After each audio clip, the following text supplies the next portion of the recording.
Hello, everyone. It's Nick Henning, and I, from Phoenix Gaming, am here to go through another World Series of Boardgaming final. This time we're going through the Terraforming Mars Finals. A couple funky things about this that I want to talk about beforehand. But I'm really looking forward to this one because this was a game that I actually prepared a bunch for this tournament. I ended up deciding to play Blood Rage instead because I was worried about the field. We'll get into that in a second. But I have a fair amount of experience with this game. That being said, these two gentlemen above me, Stephen Bonacore and Chris George, cast this game and did a absolutely killer job.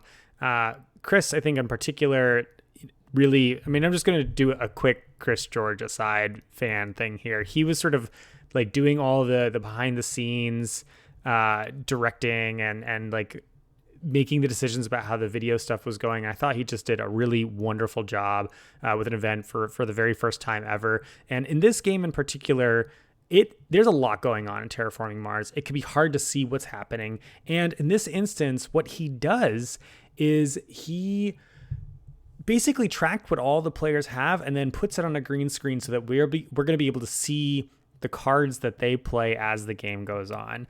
I would love to give Stephen and Chris the proper respect that they deserve. However, they're going to wind up in the top right corner of the screen over here. And that's kind of the prime real estate where we're not blocking enough of the board or the players or things that we can see what's going on. It's already going to be hard enough to track what's happening that, gentlemen, I'm sorry. I'm going to cover your space up there. So let me go ahead and get settled to where I'm going to be setting this session. So go here. We're going to get ready. You'll see them for a little bit, but then they're going to move on over underneath me. So trust me, they're spectating, or sorry, not even just spectating. They're spectating, commenting, narrating on this whole game. If you want to hear them talk about it, honestly, just go and check out the World Series of Boardgaming channel. I do think that they do a really wonderful job with it. Here's just another take from someone who has played a fair amount and practiced a fair amount of this format in particular of Terraforming Mars. But let's go ahead and get into it. So the 5 gentlemen that are playing at this table are Antony, Levi, Calvin, Jake, and Robert, who are the colors that I've kind of put at the bottom of the board: red, green, yellow, black, and blue there. I'll probably try to refer to them as their names out of respect because they are players, not just the corporations that they are. And one of the things that was cool about the way that Chris edited this is that basically they've cut out all the drafting. So that's a really, really significant part of the game. And a lot of thinking takes place during that time of the game. It's going to cut down the amount of time that we're watching this, which I think is actually really beneficial for us. But we do kind of get to miss out on that sort of aspect in the future. One suggestion, Chris, if you're watching this, by the way, is that I think it would be really cool to pick a player and follow them for something like the draft in the future. And that way, when we're kind of doing this commentating stuff, we'd be able to kind of really take like a perspective from a specific player there. Robert here, by the way, is kicking off with kind of a, hey, I hope everyone has a good game. Like, it's awesome that we all made it here. So pretty good vibes on this table. And you actually see those good vibes sort of continue in terms of these players playing with a level of sportsmanship that you might not expect in a format like this. We see Antony here is playing Valley Trust. Valley Trust is a wild corporation because that sort of random starting prelude card could be anything under the sun. That $2 discount on research icons is a neat little bonus, but really what you're here for most of the time is that random prelude card, and maybe he just didn't like his other corporations as well. Levi is picking Mining Guild. I think this is a really fun guild. I also think it's really bad in a 5-player game. That's just my 2 cents. You don't really have the time to take advantage of that mining guild buildup. You basically start with $40 with 10 of it kind of hidden behind a wall of a specific thing. The thing that is nice about mining guild is those 2 builder tags getting you towards that builder bonus, which is pretty clutch. You really want to get some of those milestones. Calvin here playing Tharsis Republic. Tharsis Republic is usually kind of the big bad on the street. A lot of people play Terraforming Mars know just how gnarly this corporation is. And certainly, like, getting that free city at the beginning gets you one step towards that milestone. You've got that builder tag right there. You tend to get a lot of money, and in a 5-player game, you're probably going to cash in a lot more. So that's, of the ones flipped so far, the seat that I'd like to be in. Jake here is playing Chengxing Mars. which is another really builder-focused one, which if I'm one of those 3 seats and I was kind of planning on taking builder, I get a little bit more nervous about how I have to fight for that builder milestone along the way there. This is sort of like just a very straightforward, I think, inoffensive corporation. I'm not too excited by it, especially in a 5-player game that tends to be a little bit shorter, but it's okay. Point Luna is really popular with the pros, the people who are better than I am. I think just that ability to keep drawing cards off those earth tags is really nice. Again, in a 5-player game, you're not going to have quite as long, play quite as many cards, so you don't get quite as many opportunities to take advantage of that titanium production and that earth power there. But I do think that it is a nice little bonus. And there we see Robert is kicking off with his additional card, and hopefully it's a cool one. All right, and then I think we're about to lay out maybe the initial preludes. Oh no, they're deciding how many of their cards they're purchasing of their initial starting money. So they're just going through very precisely. And it looks like Antony maybe just kept 3 there. This is one of those things you're going to find out about, going through this, is we're only going to see so much of the information. I'm going to kind of take my speculations there. Like, that was a 5 change, and I think he put in 20, so probably kept 5 cards. And here we're seeing $18 going out, so probably 6 cards there. That's a lot of cards to keep. Calvin's really liking what he's seeing in his hand, I think. Something like 5-ish. Yep, 5 cards there. So 5's kind of the popular one. Antony's the one who's really kind of like clearly narrow focused on his strategy here. Robert loves cards. He keeps 6 of them. I thought maybe he kept 7, but it looks like 6. And then the bonus one there. So a little bit more, definitely heavier on the card side than I tend to start. I guess like 3 to 5 cards is usually what I'm starting with there. Great Aquifer, I think, is one of the best prelude cards that you can have, bar none, especially on this map, especially going first. That is a really sick start for Antony because it's, $2 income. It's 2 additional random cards, which explains maybe why he keeps 3. 2 titanium, which is like $6. It's a pretty nice deal.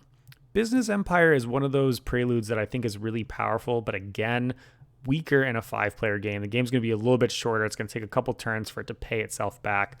But, still, it makes a lot of money. I think it's considered to be pretty high tier most of the time.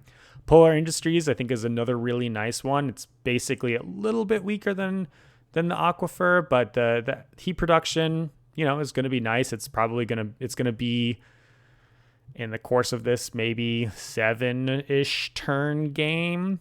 12 more heat because of 6 production rounds, which is 1.5 points. So not quite as good, I think, as the double Aquifer, but nearly there. And 3 lakes is a lot of lakes to start on the board. I think that's pretty common, actually, in these sort of scenarios. Calvin's happy to see that extra city on the board there. And Levi starting with the city here. Oh, sure, because he's playing Mining Guild is probably taking some extra boosts. Really interesting that he doesn't actually drop that city somewhere where he gets an extra boost, which suggests to me that he's got some kind of plan, maybe about Pavanis Mons up there. He's going to place on that for his Mining Guild, or maybe he just really values plants over the additional money or steel that he would get from playing that top left corner there. So I assume that Levi's got some kind of tricksy plan there because by default, I think most players would place in the top left corner if they're playing Mining Guild. Unme Contractor. I like this card, especially in a 5-player game. Extra card off the top is fine, but the 3 victory points, $3 income right off the bat at the beginning is pretty nice. I mean, if you compare it even to like Business Empire, let's say, which scores points, Business Empire by turn 4 will have paid you 18 but cost you 6. So really $12 benefit, which is $9 benefit for the Unme Contractor plus the 3 victory points. You can see how it kind of does its work there. And Allied Bank, I actually like a little bit more than Business Empire in these shorter games. Research Network is funny. 3 cards for someone who kept 5 already, so we're at 8 cards. What's really spicy about Research Network actually is that question mark, the wild tag there. It lets you do a lot of fun little stuff. Gets them one step closer to that builder tag. So there's something interesting here. And man, I'm running out of breath already. You can tell that these players are moving at quite the clip. I mean, obviously they've already made the decisions. They know what preludes it is that they're playing, but they're just kind of like laying them out. Yep. Okay. Next player, which is great. Certainly speaks to kind of the efficiency that they're going to play out throughout the course of this game. I don't love the mining operations that he just took for the same reasons I've been rambling about before. It's going to be a shorter game, and so generally you kind of want to like get in, get out, get your points, and move on with your life. Supply drop is going to do exactly what I'm suggesting right there. Like, you are trying to essentially score as many points as you can as quickly as possible, because this game just is not going to last as long as your home games, your 3-player games, and just anything that's going to operate a little bit more friendlier than that. I like Metal Rich Asteroid for the same reason. Man, depending on what is in Robert's hand at the beginning, he could have an explosive first turn. Just a lot of excess money there, but it's wrapped up in really specific forms. So hopefully amongst those 7 cards that he has in his hand, he can pull something together with that. And here we go. Spinning it off the top. Let's see what we get, Antony. He's taking a look at those cards. He's going to think about it for a second. What am I looking at if I'm in his place? I guess it really depends on what he has in his hand, and he's doing the same thing because he's thinking about it. And, I mean, just by default, anything that's a bunch of money, anything that gives you, those starting victory points, those starting terraforming points, that's going to really be probably the default of what I'm looking for here. Obviously, a bunch of the good cards have already been drafted out. Dome farming is probably not the most exciting of the options that you'd get there. It's a decent little income bonus, but that's probably not what I'm looking for as Valley Trust.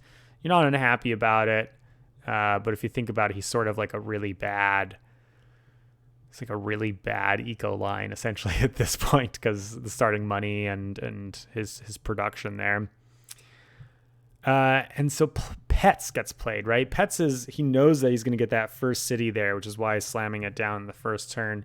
Pets is a volatile card. It really depends on how people are going to be playing their cities in the game. But when it gets played at the beginning like that, you're guessing maybe 4 victory points or something like that over the course of the game. So he's really committing his money to just what's happening now. Mining area there that makes sense. That's, I guess, why he played his city down there, so he could get that titanium. That's what we were kind of speculating at the beginning. And I think that they have... Levi's doing this interesting thing where he's talking to the judge instead of the players at the table. I think this is a dynamic that is so fascinating when you get to these final tables, like sort of the interaction with the judge versus the fellow players. And I actually think you'll see that they're going to loosen up a little bit as the game goes on. There's kind of this like tightness and intensity, I think, that folks feel in this format, which makes sense. I mean, they're playing for a lot. Wow, very cool. Nitrophilic Moss is not a card you see get played in the first turn of the game, like almost ever. Having 3 lakes is hard to count on. Having 3 lakes and 2 plants, a little bit harder to count on. But 2 plant production right at the beginning of the game. I've rambled about how it's going to be a little bit shorter, but if the game lasts for 7 turns, again, that's a forest and a half right there, and that's a nice way to spend $8 or $11 if you're adding the $3 for keeping the card. All right, I think, by the way, that they are playing with a rule in this tournament to kind of keep the pace moving, that players are meant to take 2 actions at a time, and so that's to prevent sort of the long dragging out of the game. And Calvin's just going to start here with a couple extra bucks off that city over there. That's sort of interesting because he didn't choose to go in the top left corner where he'd get some additional benefits off of steel, and that doesn't really the spot that he chose doesn't really connect to plants. So he must have some kind of longer term plans about how he's building on that northeast corner of the board. Must be planning to build below that and kind of connect with trees or something like that. Yeah, because again, a lot of players, I think myself included, without knowing what's in his hand, would just by default go for the value of the steel over in that area there. And maybe Protected Valley is the answer, right? That goes on water, so he's probably playing it up in that corner there. So he says, hey, I'm going to connect it to my city. And so he's kind of closed the loop there. Protected Valley is an interesting card because for a project, you can spend $23 and buy a greenery. And so Protected Valley is basically, I have this card and I have $2 of income, and I'm limited by it going on a blue area, which is, I guess, good or bad depending on the context of where you're at or what you're doing in the game. And I kind of wonder, yeah, I mean, it's a card that you would keep. He can also, use any of his steel on it. I see it. Jake with Invention Contest. That's a lot of money. I mean, it's $5 at the beginning of the game, right? 2 plus the 3 that you spent to keep it for more card options when he already drew a lot of cards. And so what that says to me is he's not too happy with his hand, that he's going fishing for something else. That, or Jake just really values finding like really cool stuff. That there's some reason why he wants to draw those extra cards. And maybe he's just taking the one action. I thought the rule was that they're supposed to take 2 actions, but I could be wrong there. Business Network is a card that I normally do not like. Obviously, having options is great, but spending the money on this and the money income, especially at the beginning of the game, sucks. Obviously, a little bit better for Robert because he's Point Luna, so he gets a free card off of it right now, which kind of refunds itself a little bit more. But yeah, it's not a card that I love. But again, maybe Robert is just valuing card draw and card options a lot more than I am. I know card draw is good in this game. Certainly, seeing more options, cards in Terraforming Mars are not created equal. And he uses it to take a look and says, no, thank you. I don't need that today. And so unfortunately, basically, it's just cost him a money production this turn, basically. Hopefully the other card he drew was good. Antony passed, I think. Yeah, he just said, I'm done. He had no plans in the first turn. Maybe that's why he Valley trusted, to be honest. Just no plans there. It looks like Levi might have passed too. Calvin coming out with the rover construction. A little funny after 2 cities go on the board, but there's nothing he could do about those kind of instant snap cities. That's a nice one for Tharsis to see. They just get all the value for playing cities. Now, pets are out, rover construction is out. If I'm the other 3 players, I'm saying to myself, like, do I ever want to build cities? Any of them? Wow. Earth Catapult's one of the best cards you can play in this game at the beginning. And because he played the Earth Catapult after the invention contest, he must have just drawn that off the top of the deck. That's got to be what Anthony's saying, because he's like having a laugh there. What a draw, Jake. That's really awesome. And now he's holding a bunch of cards because he drew some extra off the research network. And so Earth Catapult is even spicier for him. It does explain his face when he looked at his 3 cards before. I was wondering about that. Media Group is a fun one. So maybe Robert held on to a bunch of event cards in his hand, and he gets to draw a card off of that. That's a card that's pretty exciting, actually. I really like that for him.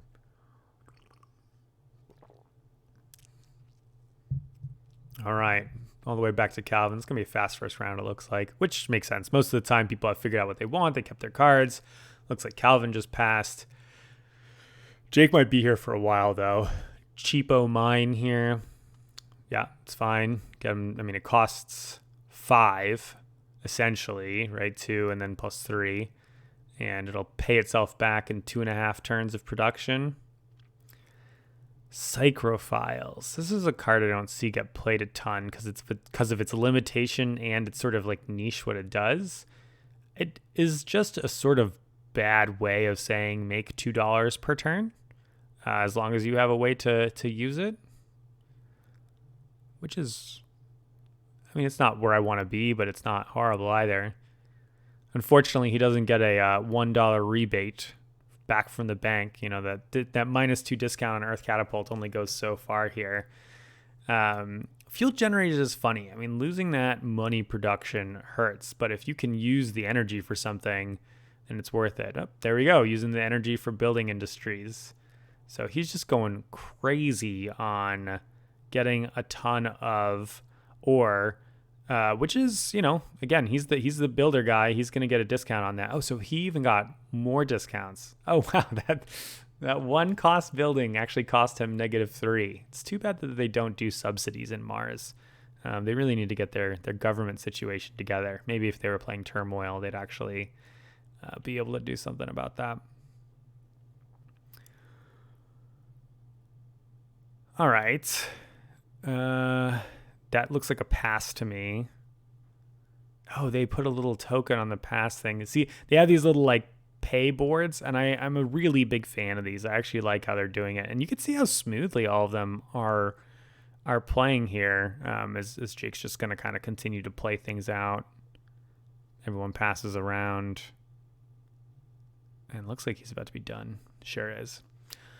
Okay, I mean, they're going to cut out some of this stuff here in terms of the draft and the production. We're not really going to see everything. At the end of the first round, not a lot of really specific changes that are surprising here. Antony not coming out of the gate very big. Obviously, Pets is going to pay out in the long run, but, he didn't have much else going on. Levi, with the sort of a relatively explosive start, I think, with Mining Guild, kind of a couple quick plays, get his value out of that building. I wonder if really that's why he took Mining Guild, just knowing he'd take a couple things and then move on with his life. Calvin with a pretty default. Tharsis start. Jake's probably in the most exciting position in terms of having Earth Catapult, which is always fun. And Robert just has a bunch of cards, just like Jake. So we're going to kind of have to see. There isn't anyone that I'm deeply excited about after the first round here. Anyone that I think had just obtusely best first turn. Thinking about it, I mean, maybe Levi's was exciting. Maybe Calvin. I mean, Calvin's just playing Tharsis. So let's talk a little bit about the format of this tournament. Or not the format so much as the quantity of players. So I believe that they had somewhere between 80 and 125 players, because I know that they were primarily playing 5-player tables all the way basically. So I think that they started with about 125, cut down to 25 from there, cut down to 5 from there. And it's cool that they managed to make this a 3-round tournament, because this is a long game, but I don't love Terraforming Mars at 5 players. It terraforms really quickly, and a lot of strategies that are fun to play just don't become as viable because really what you want to be doing is just dropping meteors, playing, standard projects for greeneries. And having practiced this game a few times on this map, I think it's called the Tharsis map, the wombo combo of cities, greeneries, and landlord as milestones and rewards that get funded at the end, or awards that can get funded at the end, are they're very synergistic. And so something like Tharsis Republic is just extremely strong on this map because of that ground game, as folks like to call it. And it makes it so that it's very much a race for those components there. And because you're racing for those things, usually the greeneries go up, which means the oxygen goes up. Lakes, there's just not that many of them. And so often you're going to see these games sort of determining how long they are based on heat production. And one thing I'll say is that kind of after the first round there, they don't have a lot of heat production, right? I think Levi has 2 heat production, and that might be it. There was one asteroid that got dropped during the prelude phase, and so heat's probably going to be, or temperature is going to be, the limiting factor in this game for when it ends. That's going to kind of be my default assumption there. which again is pretty normal for this map. But that might be to the point that I'm valuing things like high oxygen things like birds or something like that might be a little bit higher in value, because we might cap out on oxygen 1 or 2 turns before the end of the game. And so that card might be a 2 or 3 point card instead of just being, a single point that you play on the last turn of the game of animals. So that's something to be considering. See, this is what I'm talking about, Chris George. You're just so organized at home. Like, look at us, like, showing us all these players' boards. Let me see if I can get my face out of the way here. Hold on. Yeah, well, their face was in the way too, so you only got so much out of that. All right, second turn. Levi's going first here. What am I hoping to do if I'm in this position? I guess I'm still hoping to drop something up in the top left corner. If he's got something that allows me to do that, get a little bit of rebate, get a little bit more mining production for that mining guild.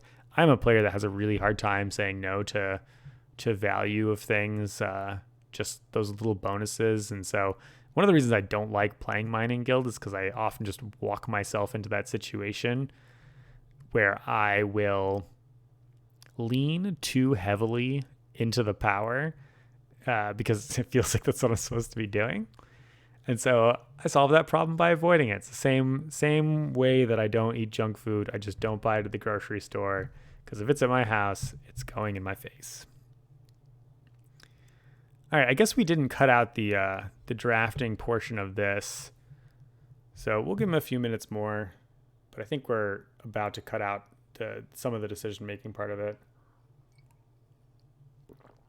Plus, I'm racing to keep up with them. So back to sort of speaking about it being a 5-player game, right? And I think this is obvious for almost everyone who's played this game before, but when you're playing at 2 players, you have to do 50% of the terraforming. And so the game's going to be longer. And anybody who's played this game solo knows that the goal is to complete the entire planet by a certain turn. Is it 14 maybe?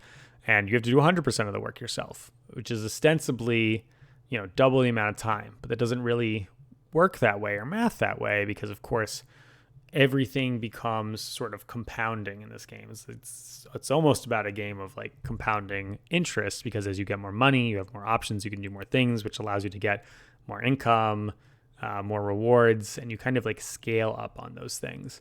In a 5-player game, you're ostensibly doing 20% of the work, and that means you don't have quite as much time to ramp up.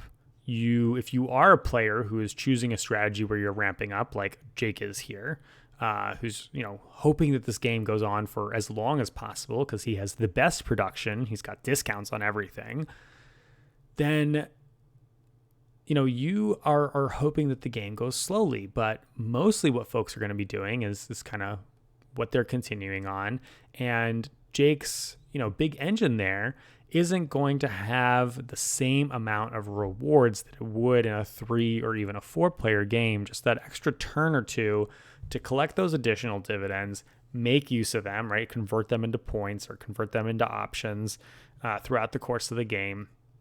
And so what you're really rushing for in the 5-player game are those milestones. How can I cap out on those milestones, those easy 5 victory points? Because like a winning score is going to be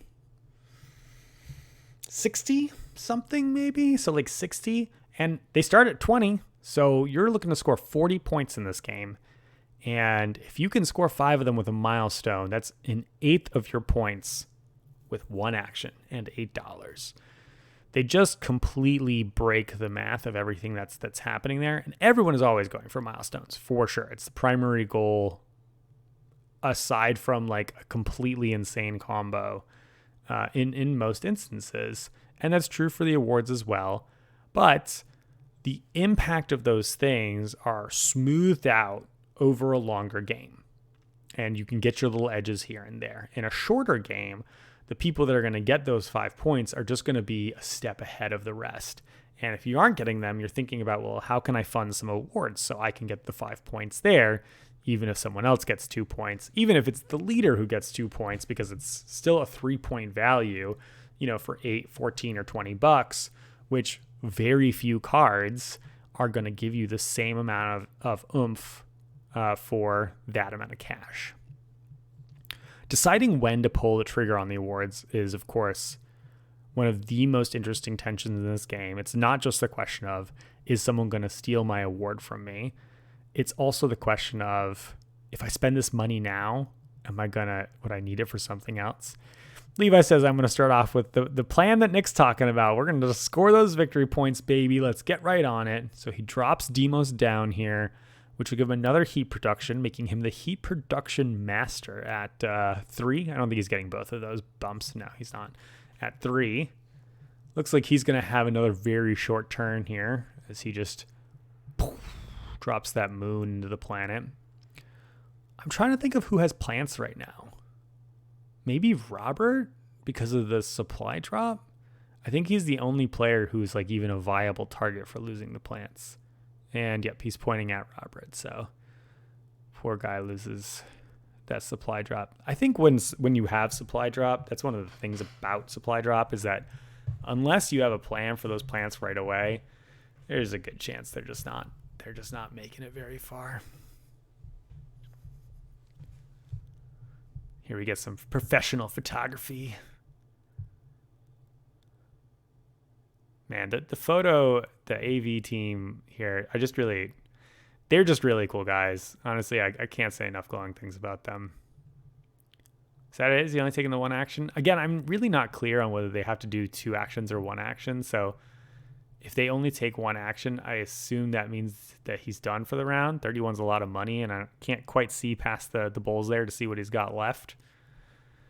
But that might be it. And honestly, that's a fine round to have.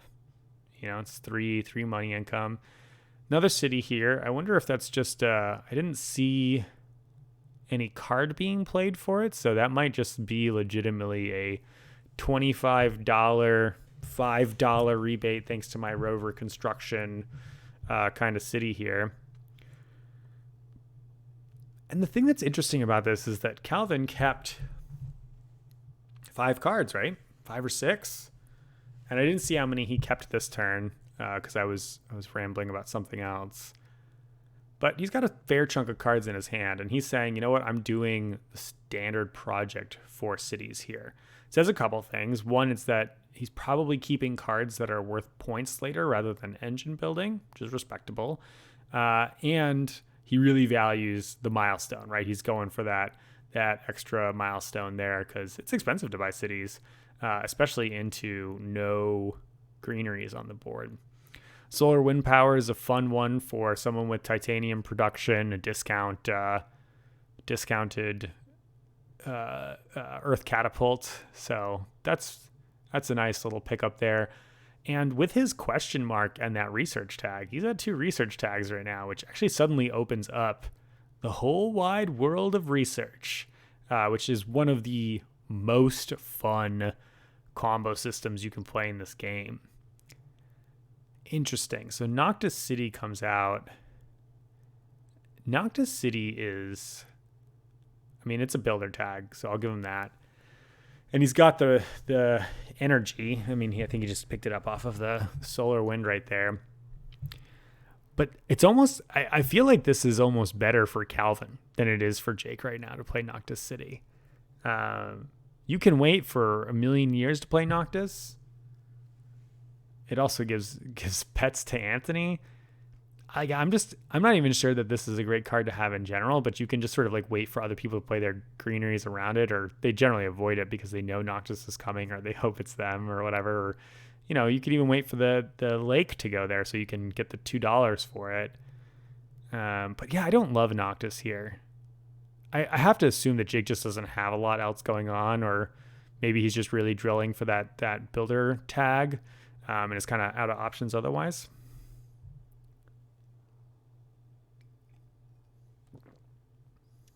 Advanced Alloys. Hooey. That's always a fun card. I think people overvalue it a little bit. It is nice, but if you think about it, you spent $12 to make all of your browns and blacks worth an extra $1. So you better have, more than 12 of those that you're using over the course of the game.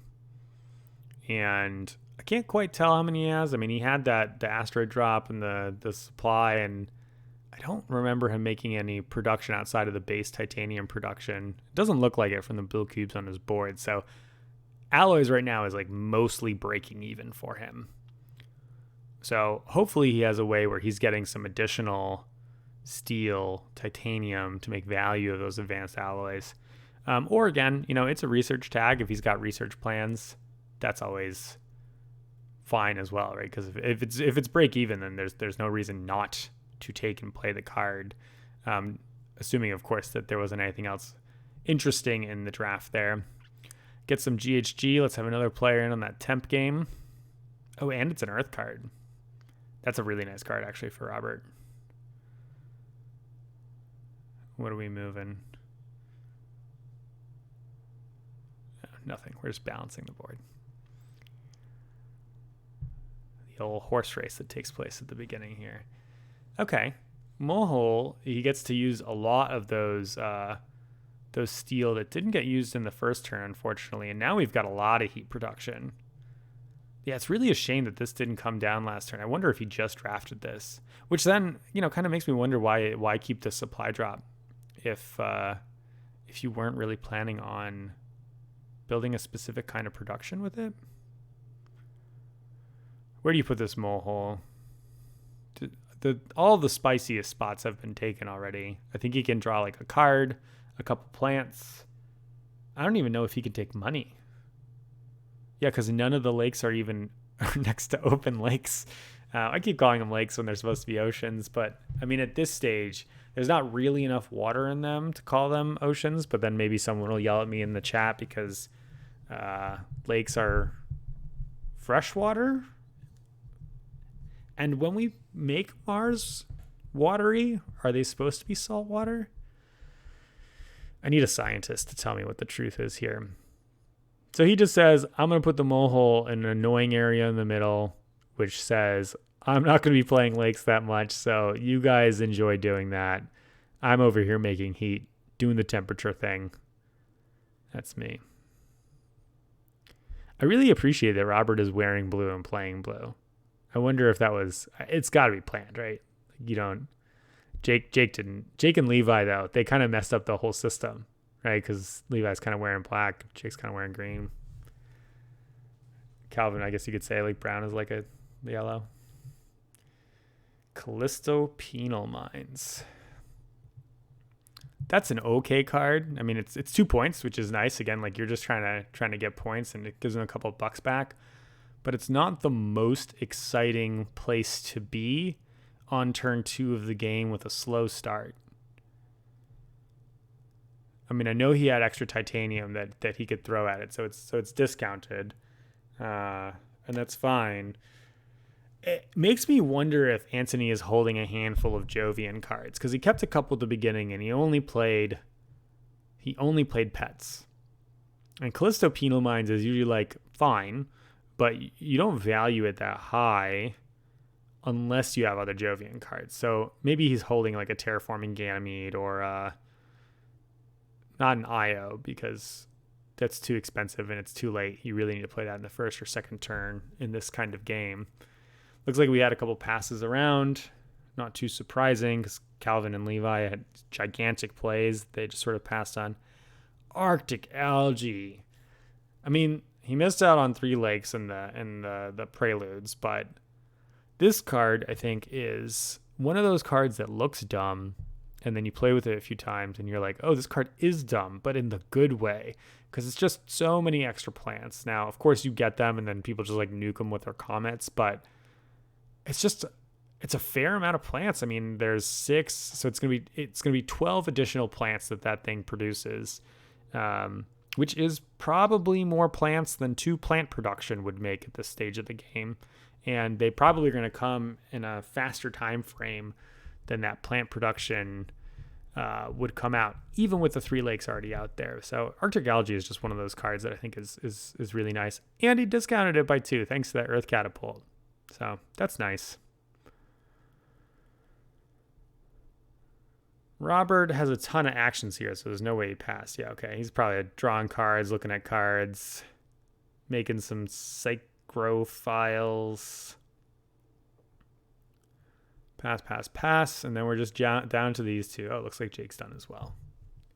It's hard to tell. Jake and Levi, I can't really see their money situation until we do this overhead shot. Yeah, okay. So now we can see that Jake is broke. He's not there anymore. Man, five steel steel production, and he needs to use that. He's managed to use it all so far. I mean, I guess he played Noctis, which I was not too excited about, but Robert just has too many options. He doesn't know what he's doing with himself and says, nope, you know what, I'm good. I wonder what card he was debating for a couple bucks. Maybe he's got like a sabotage or something. I mean, it's probably too late to sabotage anybody, but. All right. And then you see Eugene there. Eugene's the judge is going to set them up for drafting for the next round as they run around doing their production with each other. All right, so where are we at the end of the second round? Levi has really just focused on points, which I've already said is something that I really value in the 5-player game especially. So the Demos down, the starting lake, the heat production. So that's a decent spot. Calvin here seems to be really pushing for that mayor milestone, which is what you're supposed to do as Tharsis Republic. It's the third turn now, which leaves him in a really funny position. Like he kind of needs to, well, doesn't need to, but he might want to claim it this round while he's the first player, because if it goes to round 4 and someone else manages to get 2 cities on the board sort of sitting behind him, right? Like imagine that somehow Antony or Levi, who has a city on the board, gets a second city on the board. Then there's this turn order dynamic that happens where Calvin can not anticipate the second city is going to come out, and then he's going last on the turn afterwards. And this is one of the most dangerous things about being third seat in a 4 or 5 player game when you're competing for these milestones. In a lot of ways, I actually kind of like being 4th seat the most, just because you kind of get a better view of what's going on. And turn 3, 4, like 3's early but reasonable, and like 4 definitely is when you see kind of those primo milestones go away. You'll sometimes see milestone go on turn 5, but like not often. People are going to be, who are much better than me, are going to be like, it's always turn 3. What are you talking about?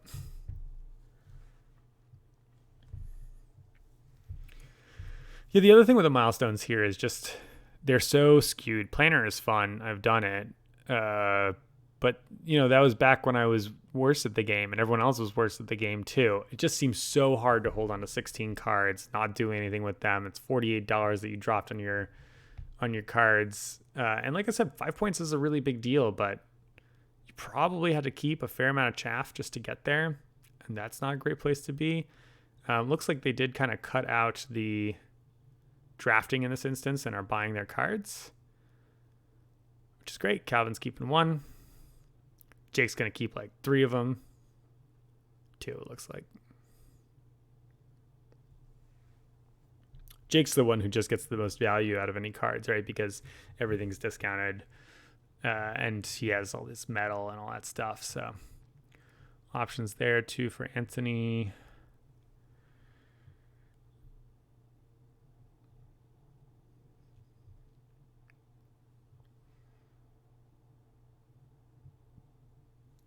The player that I'm most interested in seeing what's happening right now is Jake, because he's got so many cards in play. He's got that Earth Catapult. He probably still has a ton of cards in hand too, but he doesn't really have a way to convert that into points just yet.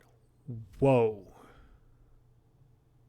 That is a wild play. So immigration shuttles, sure, in a 5-player game is going to be worth a little bit more. I'm going to guess like 3 or 4 points. Like, I'm even less motivated as other players to play cities right now. But $31 is a lot of cash to spend up front. Calvin's not going to make this money back, even with that 5 income, anytime between now and the end of the game. And so he kept like 6 cards in his hand, in his starting hand, and he's played like 2 of them, right? He did that, like, he did the project for the city last turn, and then this ship. I really wonder what he's holding. always ways to use things. I feel like the amount of power input and output that Jake has created this game, like he's just constantly shutting off his power grid as he's as he's making his money go up and down. Pretty funny. He just likes playing cards. I hope he finds a way to make points. I'm rooting for you, Jake. I love the idea of it. Also, he's going to get that builder tag thing. I'm pretty sure of it. Strip mining is a great way to convert some electricity into points. Man, he's the one that really needed the advanced alloys. He'd be making so much value out of that right now. With his 5 production per turn and whatever amount he had last turn. I love strip mining on this map too, because people will start scrambling for the greeneries and you just kind of choke them out with some oxygen. That being said, you do hope to play strip mine, I think, on turn 2, maybe turn 1. Turn 3 is, I'm going to be beating a dead horse a lot this game. It's not like a little late in that strip mining is not worth it. But he spent 25 and 7 for the peroxide. He spent $32 plus the cards that he kept. So 6, 38 minus 4 for the catapult. So he spent $34 and essentially got 2 terraforming out of it and something like 7 specific money per turn. Now that I'm saying it out loud, it's actually like completely legit. But it's a lot of work, and he doesn't have any plant infrastructure, any heat infrastructure. So that's going to be something that he's just going to have to pay attention to. Giant ice asteroid is great for this thing that I'm beating the drum on. Score those points. Also, if you're Robert, you've got media, so discounted by $3. We love that. And you're really good at using titanium because of your advanced alloys. This is exactly where he wants to be. That gets him a couple of points, or 4 points really. Looks like he might be down, Giant. Because it should be 4 things, or maybe they haven't moved his score yet. Where do you place him? Greenery? Yeah. Makes sense. Take some plants. I didn't see whose plants he attacked. Maybe he hasn't done it yet. Oh, there we go. And I think he got that heat production too, which is nice because he had the 2 last turn, so he's added all together. Okay, there we go. He's pointing at Levi.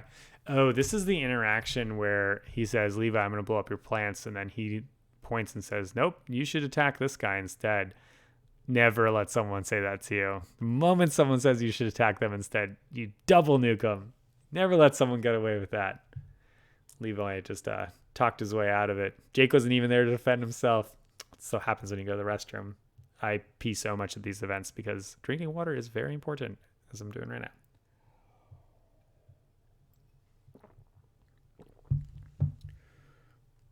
Robert's still sitting on money after that. I mean, I guess it's because of the advanced alloys. I didn't quite see how he paid it. The titanium really, for $4 a pop, can really discount you.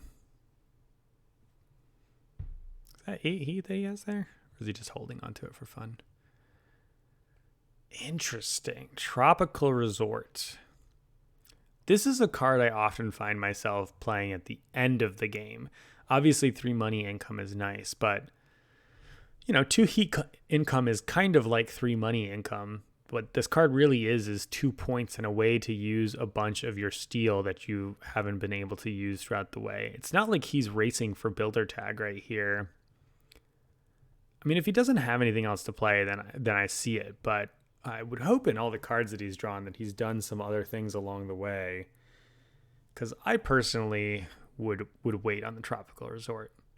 Especially because, like I said,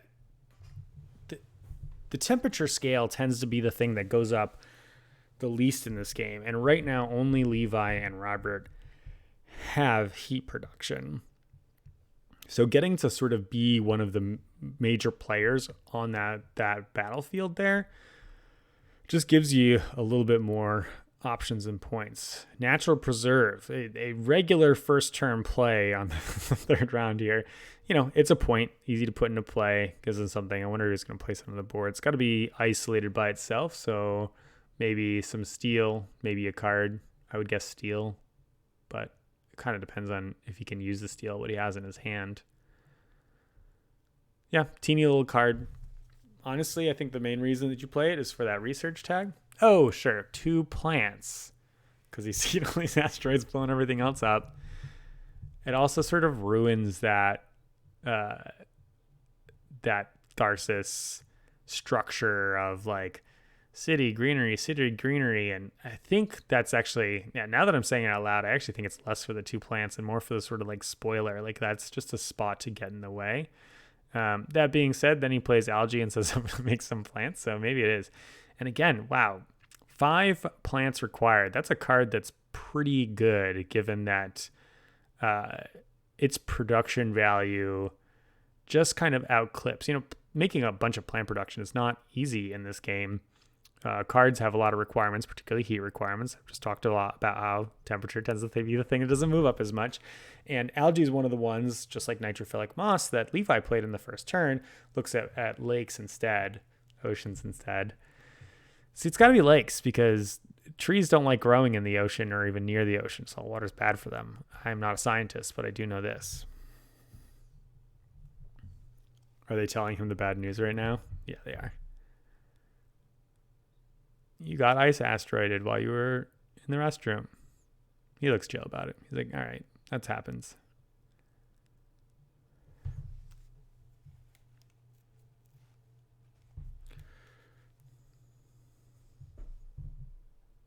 Maybe this is a more complex interaction than I thought.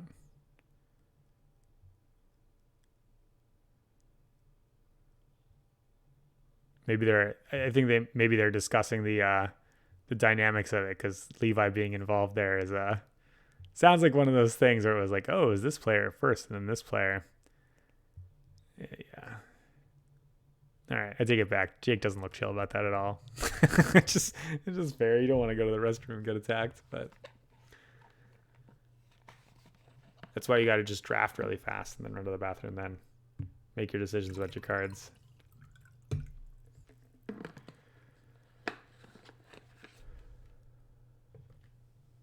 All right, Levi. What are we doing now?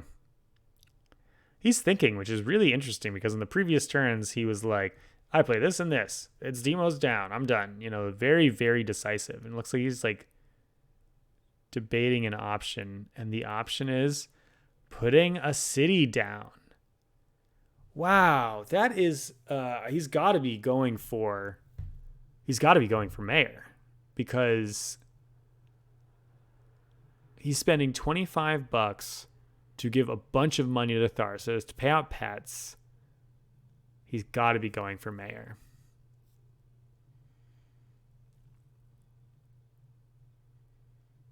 That's got to be what he was thinking about, right? Because you saw him. He sat there. He's been really decisive on his past turns. He knows that he's paying out Calvin. If we look over at Calvin's cash there, he is broke. Oh, sorry, it's not 5 for Calvin. It's an income and $2. My mistake. It's 5 when he plays the city. Oh, yeah, and Calvin's got the head tilt. It's got to be what's happening. He sees it now, too. Writing's on the wall. Yeah, there it is. The third, if you don't grab it on the third turn, someone will grab it on the fourth. Hate being third seat. That's just not the place you want to be while you're going for cities. Or greenery. Same thing can happen when you're going for that Gardener milestone. I've seen the Gardener milestone go as early as turn 2, thanks to experimental forests. Prelude does some funny stuff to this game. Good stuff. I don't want to be playing this game forever. Mining rights. Yeah, see, again, this is like one of those cards that feels fine on the first turn. Feels totally now. It's discounted down to 5, so we paid 8 for it. Probably pays itself back in terms of its income, and $2 for the lake. So yeah, it probably makes its own money. I just hope he didn't draft it high, I guess, is kind of my thinking, because you'd want your options to be a little bit more impactful than that. But he's inching ever closer to that builder tag thing. He's got to be pretty close right now. Chris George, where are you at? I need one of those like full table layouts of how many things everyone has, so I can get a sense there. In the background here, by the way, you see 2 other tournaments being played. The on this night. I think that there might have been Carcassonne and Catan being played in the background there, so they'll probably be gone before we are. Jake, good timing on the water. Like it, bro. I don't like this card. I don't think it's good in general. I just think it's too expensive for what it does. Someone please tell me that I'm wrong, because I like the idea of it. I like the theme of it. But it's just, it requires money to set up. It requires money to get your production. I don't think that the math on it works unless you're just trying to do something really insane with building tags. And I wonder if he drafted it. I wonder if he got it for free and just sort of figured like, hey, I got to play it now that it's here. If he gets it for free actually off of that, actually makes a lot of sense. If he gets it for free off of one of his Point Luna draws, you get $2 back. You get 2 plants. Essentially, you're just power cycling money into plants. Okay, I get it. That's what an industrial center does. Power cycles money into plants. Gets in someone else's way, right? It's like blocking Noctis City there. Yeah. All right. And then Robert's done.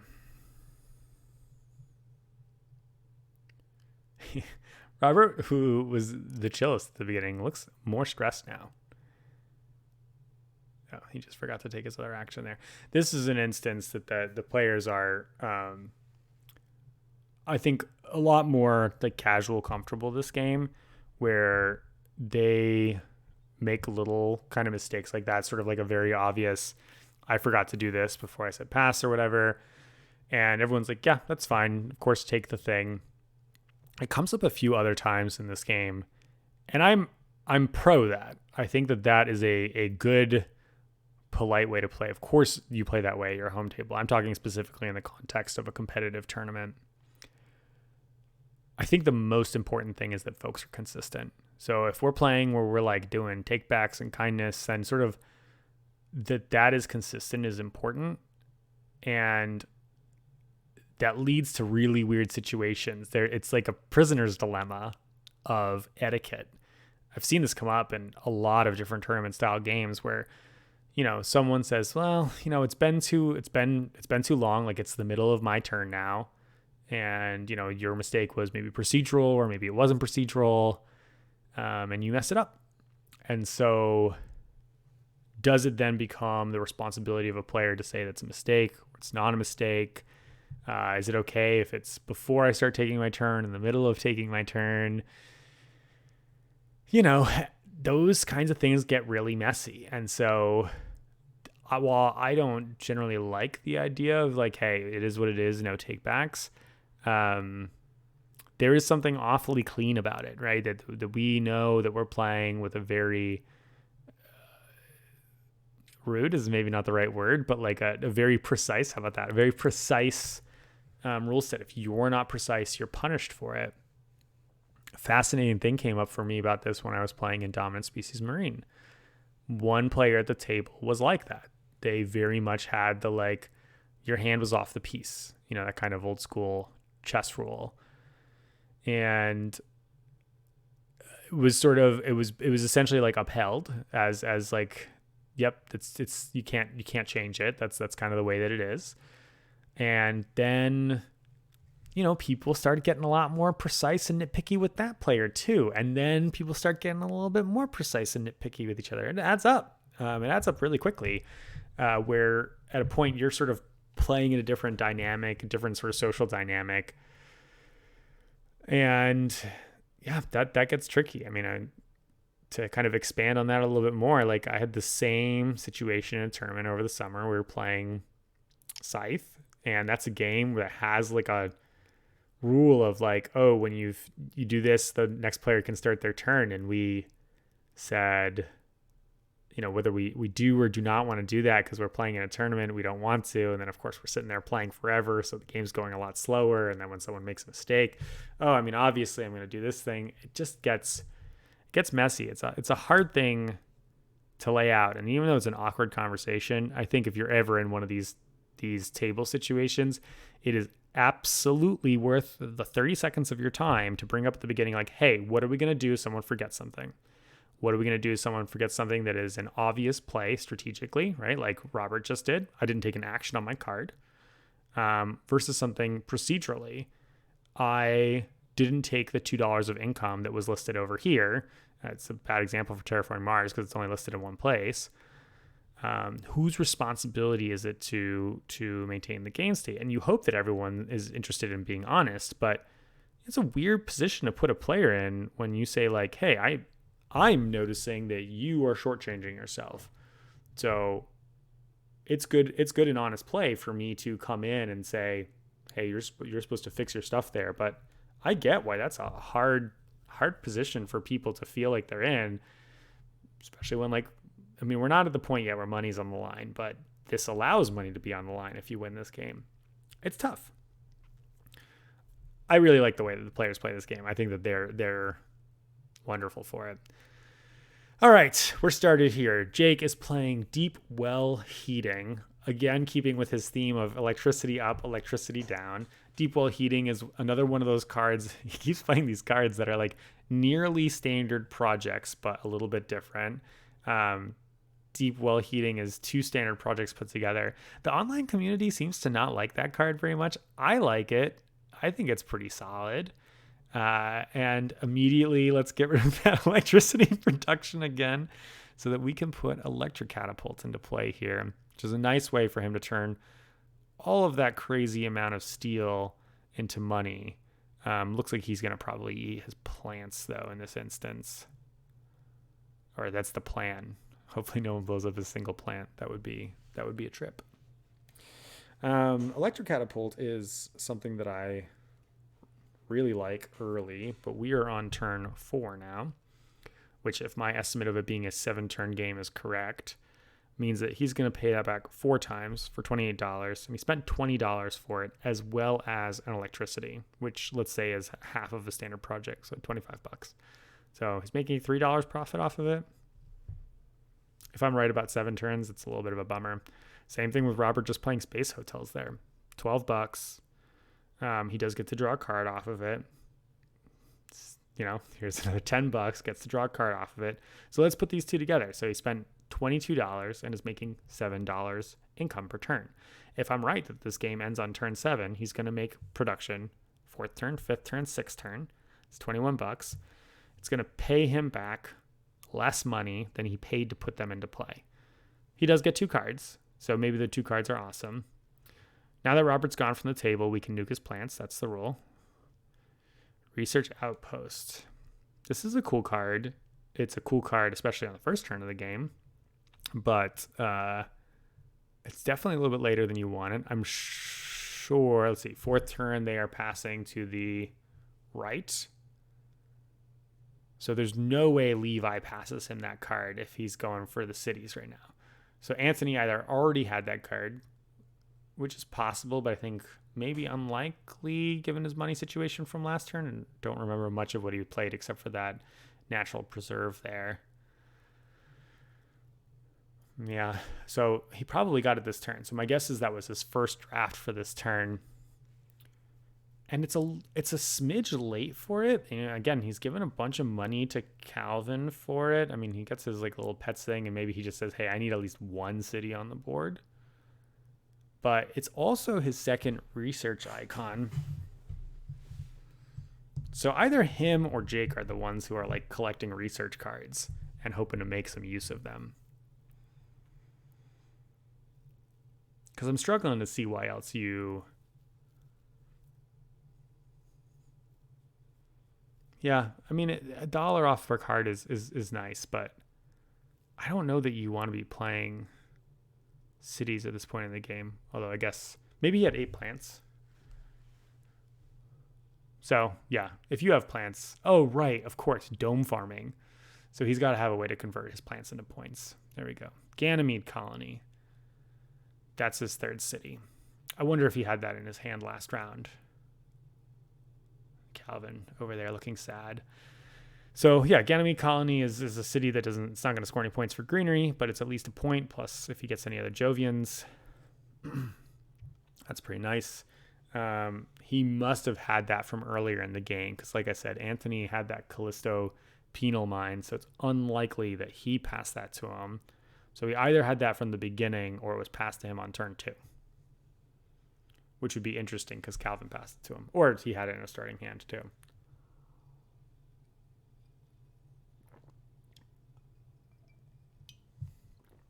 Fun that milestone.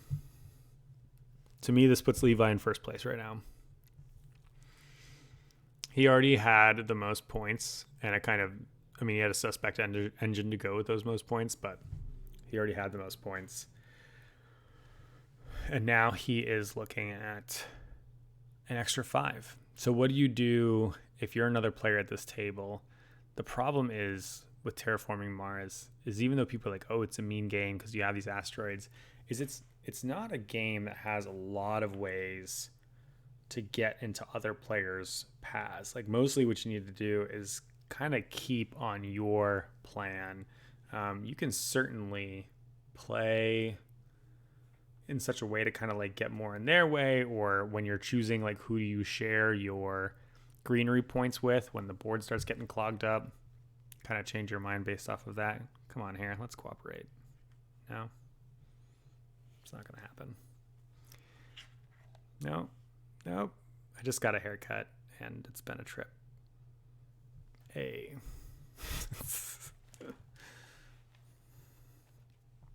Okay. All right. I was too busy being vain to figure out what Calvin was doing here.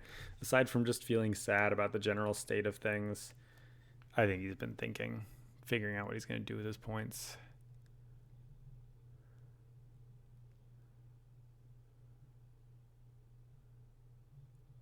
Maybe he played another city? Oh, yeah. He played another city in the bottom part of the world next to the greenery there. I think that might have been Antony pointing out that he also needs to make sure he gets his steal. Which is an example of that procedural thing that I was talking about, right? I mean, like, of course you point that out. But, you know, like, if I don't point it out, that thought crosses your mind. And it's like one of those things about playing honestly and precisely. And actually, I think I actually know Antony, and I think that players who are more precise and do things like they're going to point out those like, hey, those procedural mistakes that you made are going to show up in the precision of their game. And ultimately those things benefit you in the long run, right? If you're really attending to your opponents and thinking about those things instead of angle shooting, you are just going to end up playing tighter because it just comes as a whole package. That's my 2 cents. I don't know why I keep talking about this. Colonizer training camp. Yeah, sure. That's a couple points. We like that card. Easy to play. Kind of wonder if he got past that card by Antony or not. I'm curious about it because I had this whole Antony's on Jovian tag plan theory. Great escarpment. It's going to hurt someone's steel production. Do you choose Jake or do you choose Levi? I mean, the right call here hits Jake. I think the right call here is to hit Levi because Levi's winning. So that's the first reason. Levi has less steel production than Jake does. And, you know, just to keep things fair, Robert did hit Jake with the plant thing as well. Antony with the research here. Okay, so he's on some research plan because these are his 4th research icons. I like research as a card. I mean, it's a point, for 11, which is not good, or $14. And drawing cards off the deck, I don't know how to evaluate drawing cards off the deck in this game because it's just every time I draw 1 card off the deck, it's exactly what I want. And every time I draw 10 additional cards off the deck, I just draw a bunch of stuff that I was supposed to play in round 1, and it's now round 5. Generation 5, excuse me. Levi has really, I think, relaxed this game, which is maybe denoting the fact that he thinks he's winning too. You can sort of tell there's just kind of a different vibe going on over there. Something funny happened with the research. I don't know. Oh, you know what I wonder? And now that I'm remembering, is that Anthony's playing Valley Trust, $2 off. So every single one of those research icons was $2 fewer. And he's got 2 icons on research there and the research outpost. So yeah, he was paying $6 for that. So I take back what I said. That's an amazing card. Obviously, you play that card when you're Valley Trust. And I forget if Valley Trust itself gives you a research icon. It might. So then maybe he actually has 5, which is pretty key because that gives you access to the mass generator and something else. Basically everything except for the anti-gravity technology, I think. The super space card that's worth like 4 or 5 points. Greenery for Levi. I was busy talking about research, so I didn't see if he did a standard project for that or if he had the plans for it. Camera angle obviously is not helping me a ton here. And then did he do it again?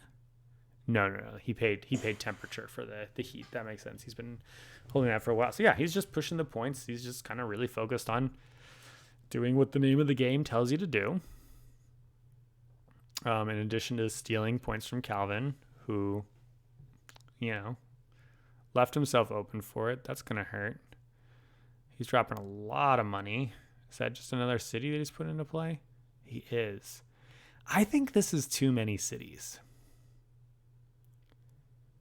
I mean, it costs him $20 to get a income production and a victory point.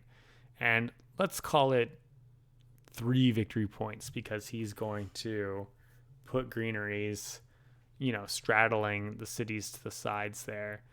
But he's now got 4 cities in play. There's absolutely no way he's going to start ringing those bad boys with greeneries. It's fine. It's passable. If it makes those full 3 points, yes, definitely. But he's dropping a lot of money on these actions, still holding all those cards in his hand. So he really must just be holding on to. He must just be holding on to points that he's going to just dump out at the end of the game there. And I really do wonder if we're going to see a difference in. If instead of playing immigration satellites, he goes standard project mayor on that 3rd turn of the game, he has $5 fewer per round. So, it adds up. But he has those 5 points. Soletta. Well, Soletta's pretty cheap when you've got that many titanium. It's definitely late to play Soletta. But that being said, it's gonna basically score temperature 3 times, maybe. The other thing that I should evaluate here is that Thermalist is a very real award that you can have in this game. So there's a decent chance that he's gonna be making use of that. I've spent all this time wearing this headset, and I'm realizing that I'm not actually listening to anyone but myself. So we're going to dump that. Don't tell anyone. I'm so used to it because generally when I'm up late at night like this, I'm playing video games or something like that. So I'm just in my default mode of what things look like. But we're just here watching video because I know that if I'm listening to them talk about it, I'm going to be completely distracted. In part because, Steven and Chris are entertaining and engaging. You should watch them instead of me, maybe. Antony maybe just passed there. Yep, looks like it. Robert's always going to be at the end of every round because he's just got tons of blue cards. Levi's thinking about it, which means he's deciding if he wants to go for something cheeky. But he's deciding he's just going to pass. And now Calvin's thinking about it. I always find it so interesting when people are thinking about what they want to do at the end of the rounds. If it's production, why aren't you playing it right now? They're not at the stage of the game yet where they're going to be playing cards. It could just simply be, hey, I'm looking around the table, making sure I'm not leaving anything obvious in play. I think that Jake also just passed there.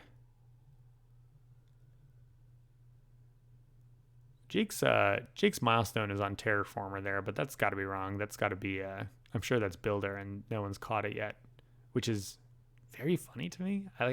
That everyone at the table is just like, yeah, okay, you're the Terraformer. It's got to be Builder. I'm sure he has 8 building tags. He's played so many of them out. He caught it.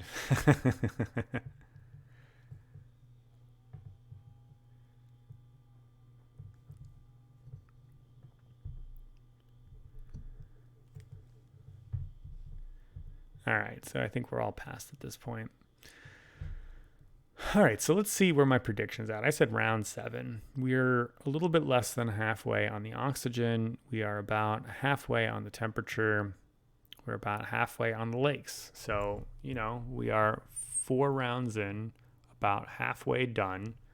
You, of course, would say, hey, halfway done would mean that we're done on turn 8, which is possible. Don't get me wrong. But like I said, this game accelerates. Everybody gets richer. Everybody has more power, more options, more production. They really start ramping up over those turns. So I'm liking the 7-round estimate. Oh, and looks like we just straight up cut out the drafting this time. Thank you, Chris. You're the man. It's a tough game to follow. It's just a lot of little bits, a lot of things to track along the way. This green screen stuff is saving us. Mars University is not exciting for Robert. It's a point, and it's discounted fairly by his alloys. Yeah, it's a point. Cycles cards. I imagine he's not really playing much else in the way of research, though, because we've seen most of those research cards get played. A lot of them. It's like breathing filters left. The things that require you to have science tags. There's one of them.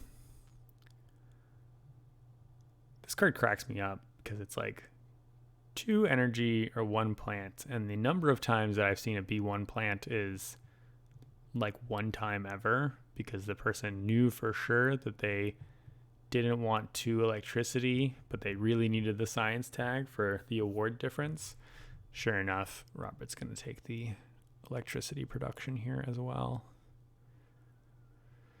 Yeah, but for it to be a draw discard, probably he's going to be using the electricity for something. Like a city, which I don't want to be playing cities in this place. That being said, like, if I'm in Robert's seat, what am I doing to win this game? Because he's drawn a bunch of cards. He wants to be playing events, but he doesn't seem to be drawing them. Here's more science. It's just blocking off. Don't come anywhere near this natural preserve. It is restricted, gentlemen. You're not allowed to come here. And so, like, Robert's up there with the terraforming points right now, but he doesn't have a system. I don't think he's working towards any of the milestones. He's got to ask himself, like, what is he doing in terms of awards? It's not going to be the banker. It's not. Ooh, there's that mass converter I mentioned before. That's a lot of energy production. And actually, these 2 players there are saying, hey, I didn't think anybody could play that card. They didn't see the research, I imagine. So that card is so funky because it's oftentimes just last pick thrown into the trash.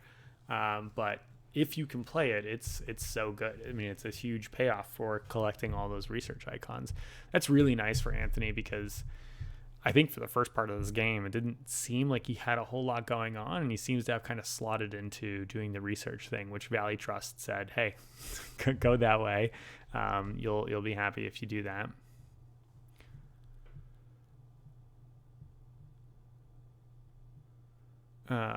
Back to my point about Robert, if we're thinking about the awards, not banker. I'll come back to this in a second. Let's pause for a second. Okay. Not banker, because, Tharsis has probably got that locked up. Not landlord, because this board is a mess that blue is not on. And that's Landlord is really contested. Not Thermalist, because Soletta just came into play, and also, you burned your own heat production with the resort. Not Scientist, because Antony's got you there. Even though he played his second tag out, he was contesting with other players with 1 or 2 even before this round. And not Miner, because Jake, who's sitting to your right, has piles of production. I mean, you've got a little bit, but not that. He's not claiming Gardener. He's not claiming Planner. He's not claiming Terraformer. Doesn't appear to be like on a particular Jovian scheme.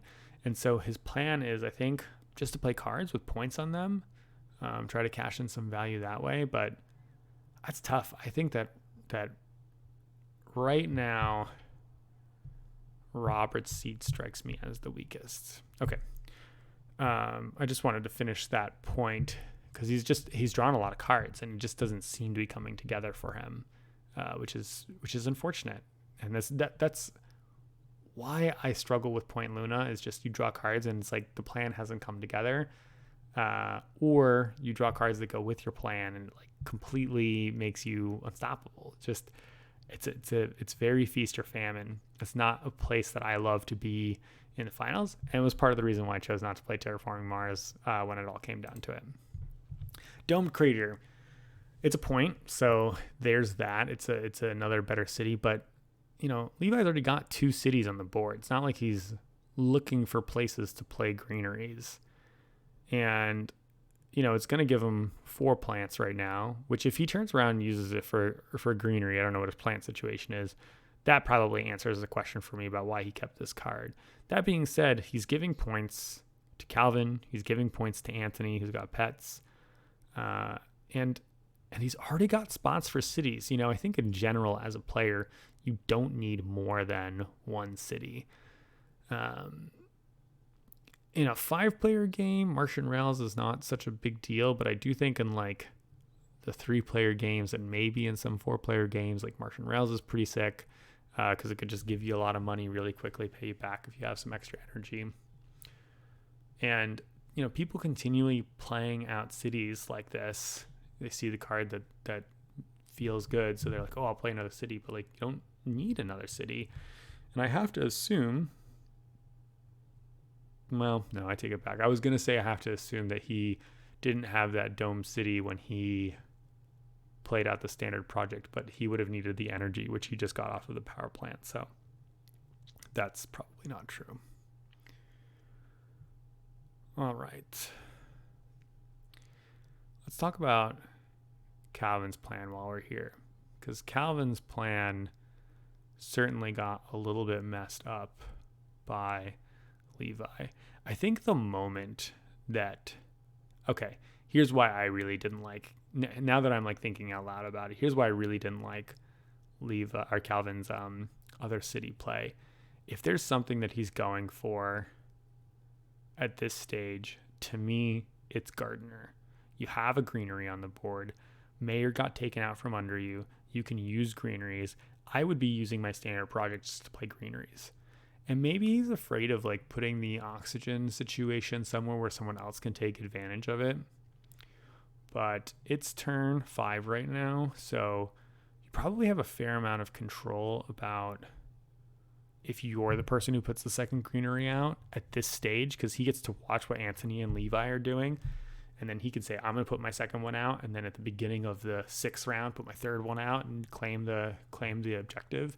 And here he is putting another city out. So if instead of putting those 2 cities out, he had put 2 greeneries out,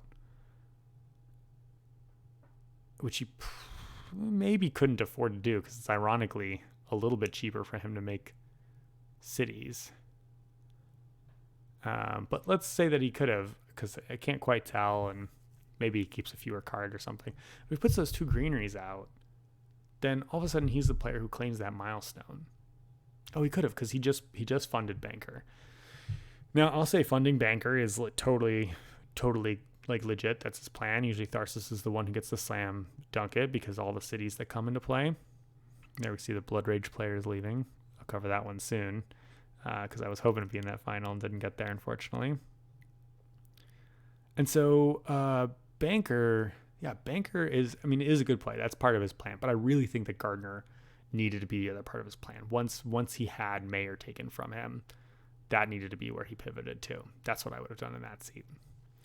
Convoy here. Convoy is a nice little card. Great when you get that titanium discount. Cycles itself. It's basically just better than a standard project. It's not an amazing card, but it does the work.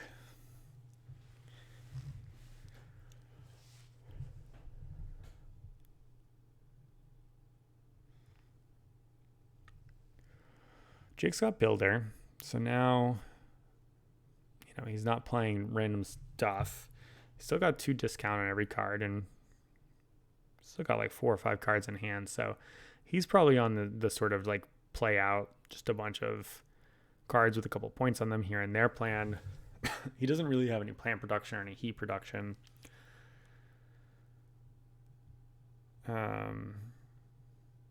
So yeah, he's really fishing for cards that he can use because he makes all this steel. So he keeps looking for cards that make points using steel. That's one of the tough things about having all this steel production is like, what are you going to do with it at a certain point? Because doing things like playing fuel factories, I would argue, are not that helpful at this point in time. Let's say it's free because you're not going to use the steel for anything else. You paid $3 for the card, and it's giving you, let's say you can use the titanium. Let's say you're Robert, and it's $4. It's giving you $5 per turn. So you paid $3 to make $5 production per turn, which, is going to be profitable by the end of the game. Like if he got that card later in the draft, sure, that's great. It just isn't something that I would be valuing very high because he needs to be thinking about, like, how can I convert my value into points? Like, you already make more money than most of the other players that have a lot of points at this table, right? Antony and Levi, I think, have some of the worst money production systems, but they're scoring points. Antony's here just playing a card that is worth a point and draws a card, It's discounted by 3 because it's it's Valley Trust plus Research Outpost. And he's just saying, hey, it's a point. Move on with it. And this is what I'm talking about. Like, I think that Levi and Antony have their eyes most directly on what is going to win, which is just scoring points. I mean, it sounds really boring. Like I realize like how totally inane I sound in saying this, but it's weird. Like Terraforming Mars has this pivot point, and it's a very early pivot point in a 5-player game of I want cards that allow me to do cool things or give me engines or productions or systems or whatever versus I pivot. Okay, so Gardner coming out here for Levi basically tells me that Levi is going to that greenery coming out for Levi basically tells me that Levi is going to become the next Gardner. And he was waiting to see if anybody else was going to grab it. Now people are probably too broke to really take advantage of the oxygen track in that way. And I really think Calvin could have double done it instead of funding Banker, funded that milestone. He still has a chance to come back and do Banker later. It's not in a hurry.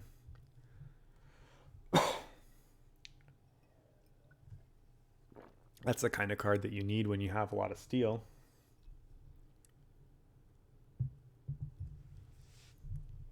Because it just lets you convert some steel into a point in a card, which is probably just some junk that you're going to discard for $1. Because at this point, like, half more of the deck is just junk. It's just stuff that lets you increase your production that you'll never turn into points, or you'll turn into a half a point or something like that, when you could just be spending $14 dropping asteroids on the board. Now, if you're the player from behind who has all this money, you want the game to go longer, so you're probably not choosing to drop asteroids on the board. And that's kind of that's what I mean about this turning point in the game. If you spend too long building up your infrastructure, then you want the game to go on longer. But it is going to end, right? Like they're coming to a point where the game is going to push towards its inevitable conclusion. And you want to pivot into that like at the beginning of that curve. And if you are doing that, you're accelerating towards the end of the game. But if you choose to accelerate towards the end of the game, and you're the player who's got a lot of production, you want the game to go on longer. So then how are you going to get points? You're only going to do it by playing a bunch of cards. It leads to this like very weird cycle where you sort of need this kind of like insane card system, or just having like a very perfect draft, or a game that is just naturally going to go longer, which is going to happen if the game has fewer players. Capital City is a nice way of converting your steel into points, but this is like one of the worst capital cities you can have. You know, like you really want them to be where that restricted area is, or where that city is that Calvin placed right at the beginning of the game. It's kind of a bummer there, as you're only going to really get 2 lakes out of it, because it's an expensive city. You know, two energy production. That it was the fusion power, right? That's why he played fusion power, to enable him to play capital. And it's good that he has all the steel to kind of discount and pay for those things, but that's where his cards have put their energy into. And so he has spent $46, discounted by whatever steel, discounted by his earth catapult, so cheaper than that, but he spent $46 to score something that's right now 1 point and will become, 2 or 3 points. And he's got Noctis City in play, he's got capital, and it's helping other players more than it's helping him. That's not the spot you want to be in. Levi goes for it. I guess he had a lot more money than I thought he did.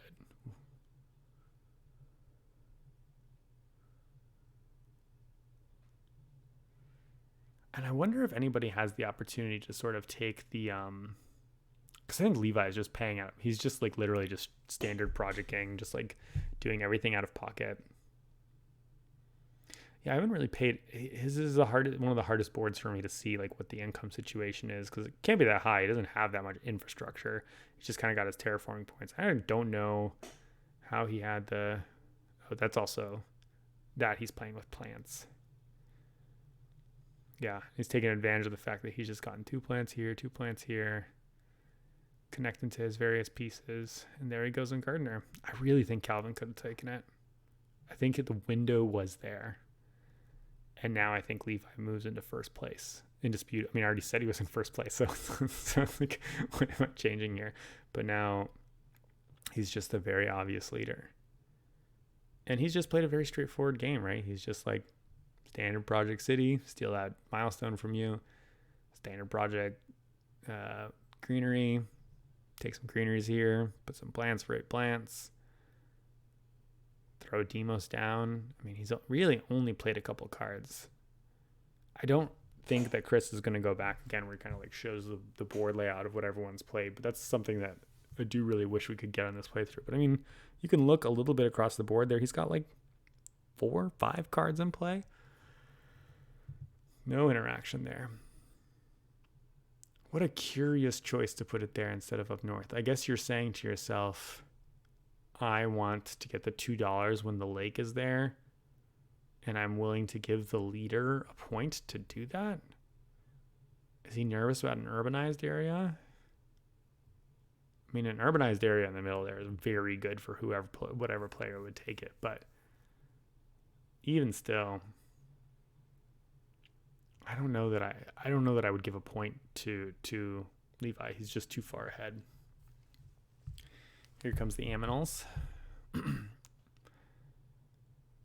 Didn't see what player he hit. It kind of looked like he might have pointed at Levi, which would obviously be the correct choice. There he has the same look where he's like, maybe go for someone else.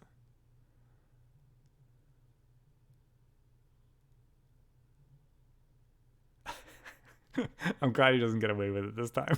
Come on now. Literally 10 points extra on top of the points that he has. This isn't a conversation.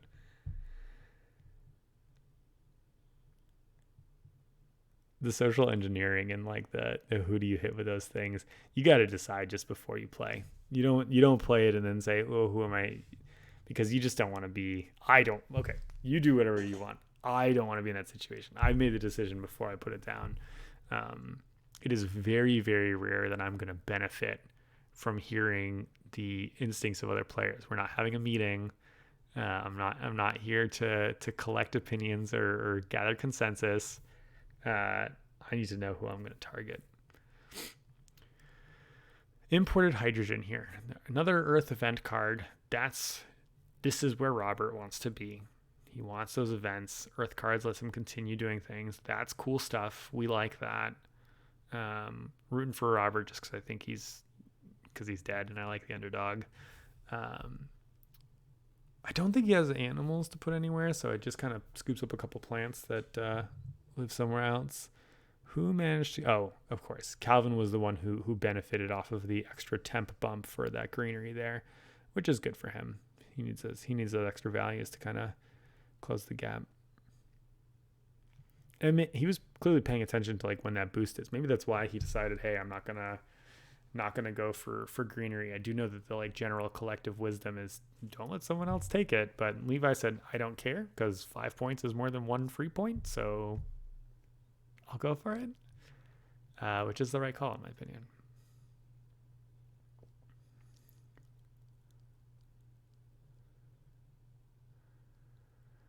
The player whose game, I mean, I know how this game ends, but like trying to take this objectively, the player whose game I am most ambiguous about by quite a long shot is Antony, who just pointed out that Robert can't play his plant over there because it's got to connect to something, which is very nice for Calvin. Take your free point, Calvin.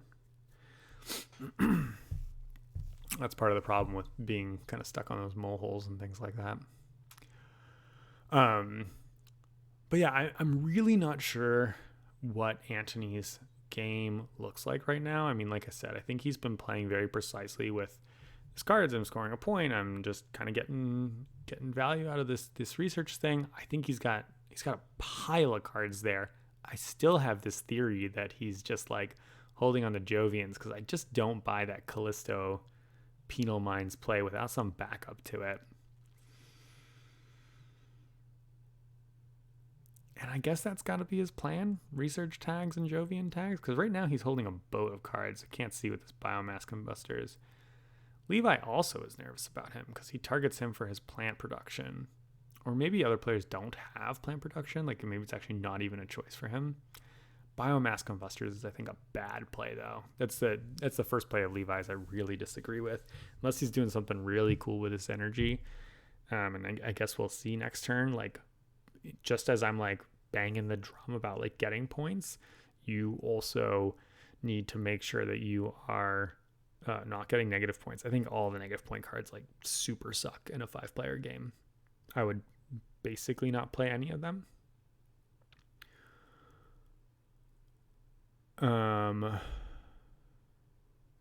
Of course, if you really need the electricity, you need the electricity. I mean, there's only so much you can do about it. And if you're really good at sussing out who's the leader and you say, hey, a minus greenery for them is going to be worth minus a point for them, then okay, that does the trick. Radchem Factory, I guess, is maybe the answer to that question. But still, if he doesn't do anything with the other energy, like I still think maybe just 11 for the standard project makes more sense. Radchem, by the way, another way that you can use your steel, which other players didn't scoop. And, you know, I wonder, did Levi get that early? Did it get passed to him? It's tough to say. Robert played mineral deposits, which is really, really nice for someone with media claim and advanced alloys. It's about as amazing as that card could be for anyone in that instance. A lot of value there because you paid 3 to keep the card. And then thanks to the media, basically 5 to get $15. So it's basically plus $10 if he can make use of that steal. Seems good. We like that. Levi just has so many actions this turn compared to the other players. Compared to the other players who I think are in a similar position to him, like he just doesn't have the money production. I'm not sure. I guess it's just got to be from his terraforming money. It's got to be. Because it's not like you played with the cards, and I guess that's really the big difference there. And so that's really that's the lesson, right? Is like he has just sort of forced through these milestones. Like, yes, he played the first city the first city was, a prelude. The Ganymede, the third city he played as a card. And I think his greeneries, he just picked up a couple greeneries here and there. Talked his way out of getting asteroided. It lets you continue to play those greeneries, and then he's just paying straight out of pocket for everything. While everyone else is buying cards, stacks and stacks of cards. They have, Robert over here with nearly 24 cards. Maybe not quite that much. I'm being a little dramatic, but 15 to 20. Jake, I'm sure, is more than that, which he should. He's got Earth Catapult. Like, he's the kind of player that should be taking advantage of that. Antony on like 10-ish cards, but again, he's got discounts and then piles of cards in hand. He's going to do something really wonky at the end of the game for sure. Or crash and burn. That's the other option. And then, yeah, Calvin hasn't played that many cards, but it's because he's doing Levi strategy, but slower and a turn behind him because he's sitting behind him in the seed order, and it is getting him constantly.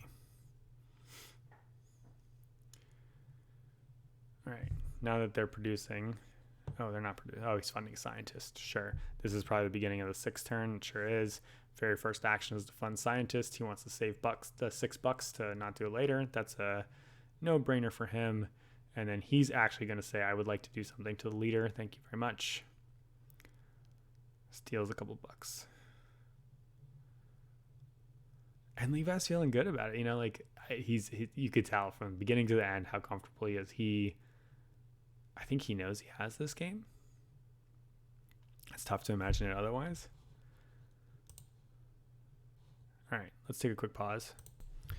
Okay, and we're back at it. I just needed some water, or maybe I need to cut some edits out. We'll see. Comment. Let's score some more points. Yep, this is exactly what Levi needs to be doing. He's just pushing points, pushing the end of the game. Comet is the perfect card for him right now.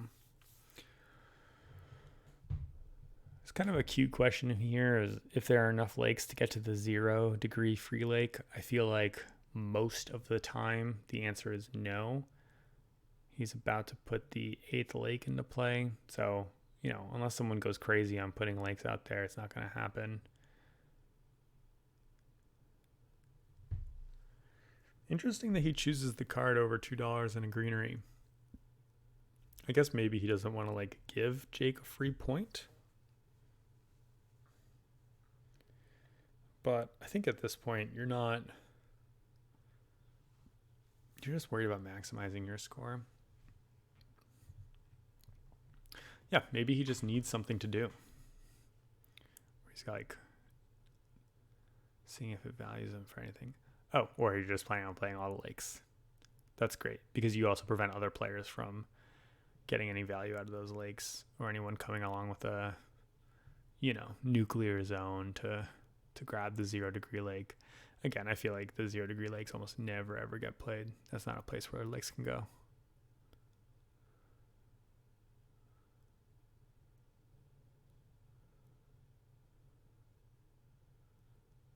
Am I wrong?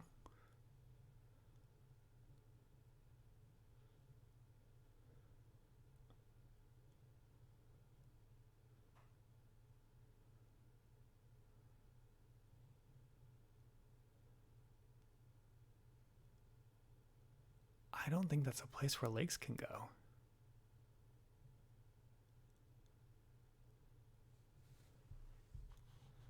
Hold the phone. I'm pausing. All right, we're back. That's not a place where lakes can go. I don't know if they'll end up catching it this game. I did not notice that on my first watch through.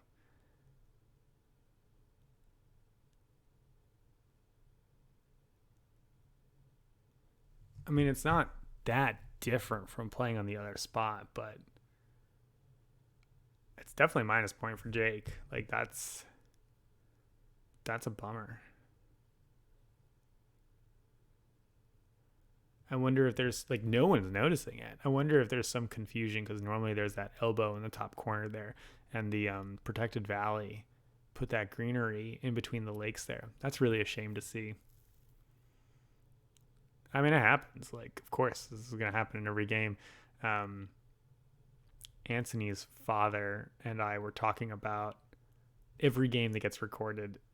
every game that gets played is just the closest approximation to what winning or like what the actual game score could look like, because there is just no way to get everything correct.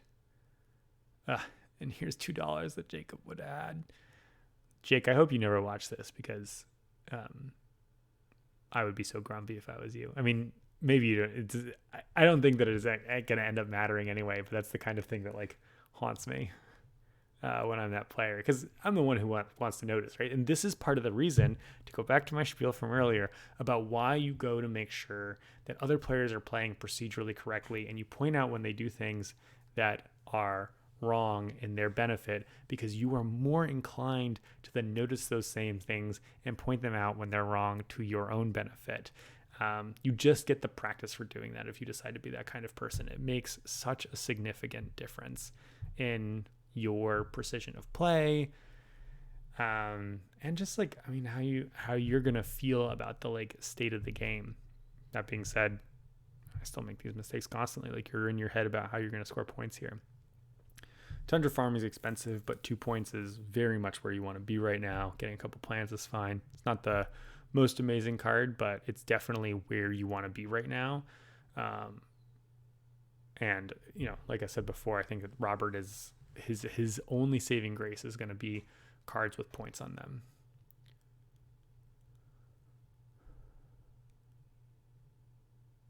Okay, I thought maybe Antony had passed. I was wondering what Levi was asking there. Anti-grav, let's go. Ooh, there are not a lot of games where you see 7 research tags in play. That is the thing. That is the thing that really is. I mean, that's why Antony's holding that gigantic grip of cards. Did he have anti-grav technology from the very beginning of the game? Was it one of the 3 cards that he kept? That's what I gotta know. Optimal arrow breaking now, discounted by $4 because of the research outpost and the anagrammic cards you have. Buddy, I've got a grip. Okay. Rebating 7 on every space event. He has literally just been planning for this day. Ooh. Greenhouses is a very good pull for Levi. That's basically just a greenery, right? I mean, there's people have been building so many cities. I would argue an unnecessary amount of cities. 1, 2, 3, 4, 5, 6, 7, 8, 9, 10, 11, 12. 12. And the first one that gets played is going to give him 2 greenery, because he's going to play to the left of his city, I think, right below the volcano spot or whatever. Whew, so if he has any greenery, they're going to go away. And maybe someone can nuke him, but Demo's down is gone, Comet is gone, Giant Ice Asteroid is gone. The normal asteroid is still out there, which would ding a couple. Yeah, not a lot of ways left to lose piles of greenery.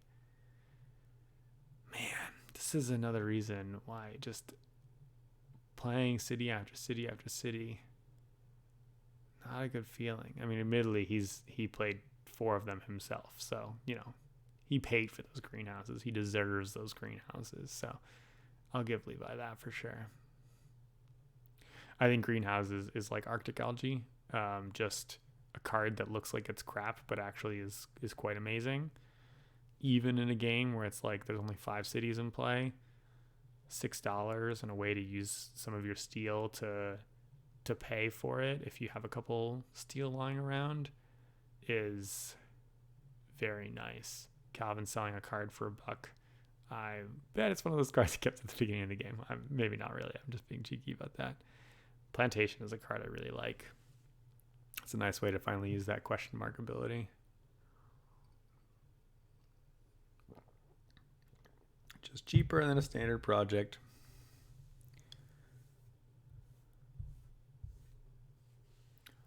but cheaper than a standard project you really want to be doing.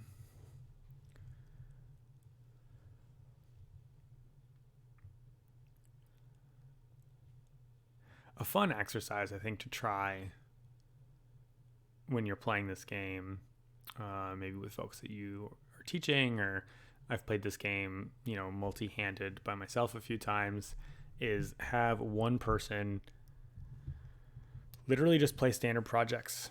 It's obviously works best if you're starting hand. Like try it. If you have a starting hand with the standard technology, the one that gives you a $3 discount on standard projects, play that card. Only play standard projects on this map in particular, and see how it goes for you, because you will start to evaluate how other cards look more powerfully, I think, with that knowledge in your bank.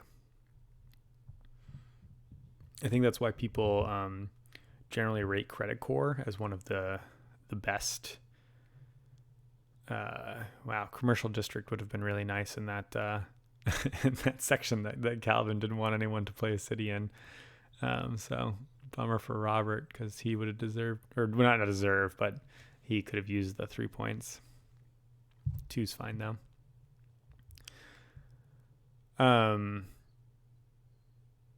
Lost my train of thought talking about commercial districts. Maybe it'll come back to me later.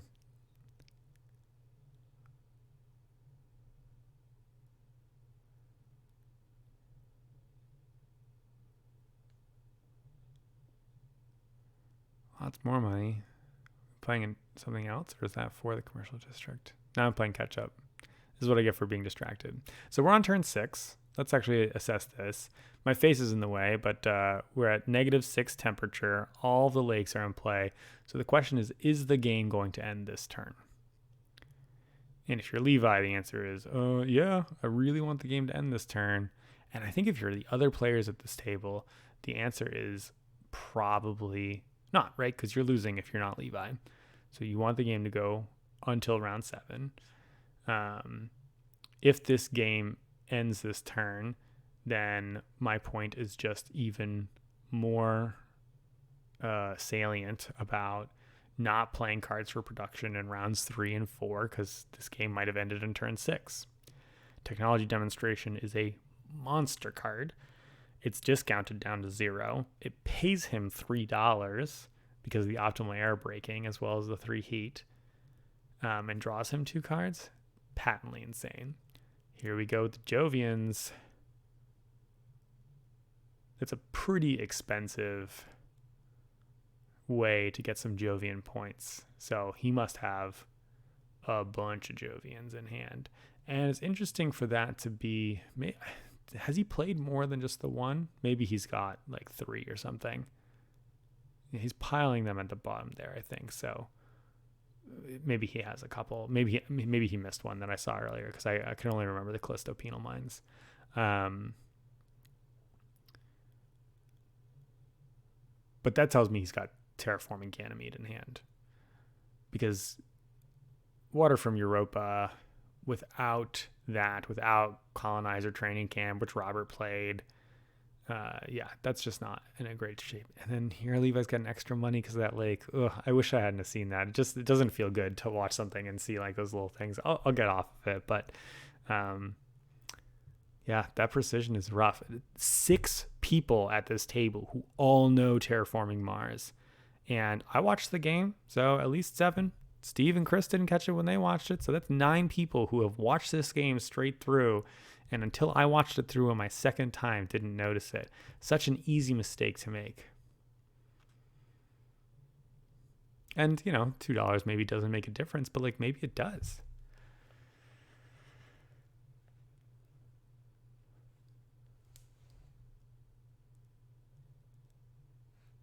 Just can't play everything perfectly. And it's true in my games. I mean, I made a huge mistake in my favor, regrettably, at not this tournament, at a different tournament. Nothing was on the line, just kind of bragging rights, and it ended up not mattering. fortunately. But yeah, it feels gross. It feels gross when you realize it. Happens all the time in real life, man.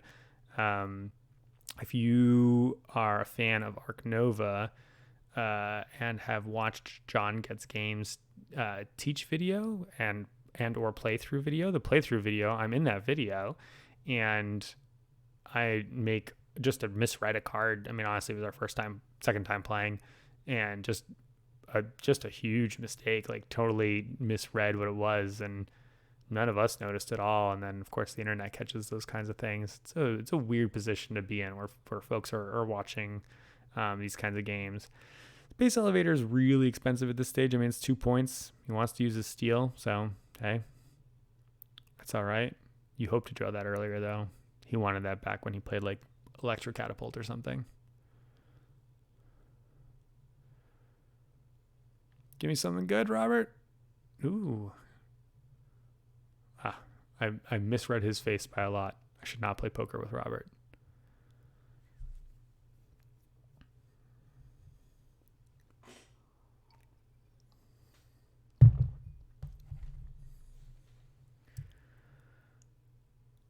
All right. I think there is this, like, is this game ending this turn or not? The temperature, I think, is too far away. It just doesn't seem very possible at this stage to push at that much. I don't think, I mean, we've got 8 heat on the right there. Can't quite tell with Levi's, but I don't think he has the heat. So I think it's unlikely that the game is going to end on turn 6 here. And looking at Levi's board, I don't think through the stack of 10s there, I don't think he has enough cash to kind of push it anywhere where anyone else is even tempted to. Robert played Predators. That's a bit of a bummer for Jake with the small animals, because I think those are the only targets right now. So, nom nom. Can't eat pets. Eos Chasma is not out there. No birds are out there. Yeah, no herbivores are out there. So, it's not the worst thing ever. And if he has, I mean, the weird thing is that if he only has one small animal on there, if it's, I don't quite remember if he has 1 or 2, Robert can eat 1 and then maybe that's it. So maybe it's just a $14 single point card. Tough to tell. Maybe it's 2. Hopefully it's 2. Kind of where you want it to be. Urbanized area. Sure, that goes on the board. Gives you some pet points. You're a little bit less worried about Calvin. Everyone's just trying to catch Levi at this point in time, who is starting to look nervous again.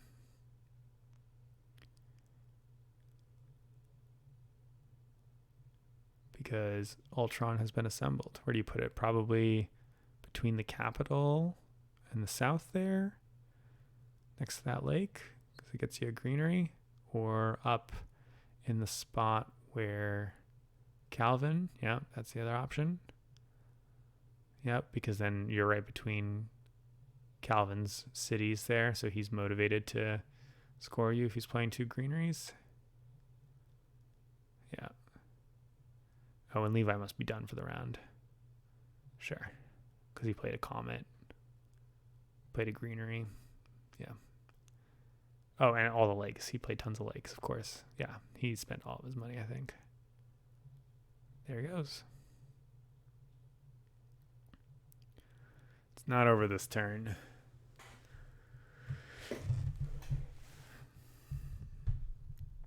We got a bit back. Is Calvin selling a card to see if things are going on for another turn? No, he knows what he's doing now. Is that 20 for funding something?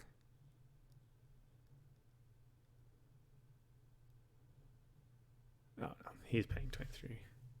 25 for another city? Why are you playing cities at this point, my friend? You've got so many spots to play greeneries. And then he drew a card? Oh, because where he played. I don't think he needed the card.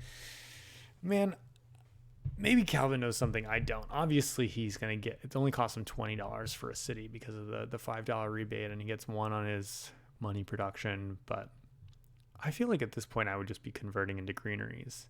Obviously, they're only the 1 point, but that city's only 0 points. And every greenery that he plays, he can place next to 2 cities, unless he's planning on placing 4 greeneries. Yeah, because he's got 2 double spots. Maybe he's worried about giving a point to Antony, so 3 greeneries. I'm struggling to see where he can go there. I guess also if it's a multiple of 3, because I forgot that he has immigration shuttles. I think he's maybe just a little bit too bullet focused on the cities, though. That's my take on it. Thermalist for the Soletta guy. Sure. I think Miner would be better. I don't know what Robert's mining production capacity is at this point in time, but I think Jake's is still really high. Unless he's holding cards in his hand that he wants to play and is worried about his cash money situation, I would want to be converting my Soletta heat into temperature bumps because he needs points, right? Like, I do like that he funded something here. He needs to spend his money. $20 is well worth the 5 points that he can get. Let me see if I can peep the production. Yeah, I guess it does look like Robert's making like 6. Oh, here we go. We get a good look. So 10 per turn for Jake with none left. Robert's got 4 in play and is probably making 6-ish. Yeah, I mean, it's a little nerve-wracking, but sabotage gets in the way, but we know that mineral deposits is gone. He eats that small animal. Robert has just hit Jake so many times this game. I mean, in this instance, he has no choice, but it's like it's really tragic in retrospect. Yeah, because I think that Jake is fighting for third here right now. Maybe house printing is not sexy right now, but it's a point and a way to use some steel. It's discounted by 4, so it's nearing free-ish. It's just a point. I mean, I think that's the only reason he's playing it, which is, pretty consistent with what he's been doing and what we've said. If a card's a point, it is almost as good as terraforming. Better in this instance, actually, because it's quite cheap. But you got to buy the card. It sits in your hand for a while. My instinct is that he either drew it or that he kept it like this round, because keeping something like that from earlier in the game is tough. He says, I'll go for birds. I guess you just kind of know that the predators are sleeping, but you're only going to get one of them because they're going to get eaten by the predators. He just hit Calvin's plants. Oh, maybe Levi doesn't. No, because he's got the nitrophilic moss, doesn't he? Or maybe he ate one of his with a small animal, and so he can't eat 2. Maybe Levi only has 1 plant production. I'm trying to remember if he played anything else. It could literally be that he couldn't have hit him. Poor Calvin. He didn't do anything to deserve that. Yeah, Food Factory kind of sucks, but it's a point.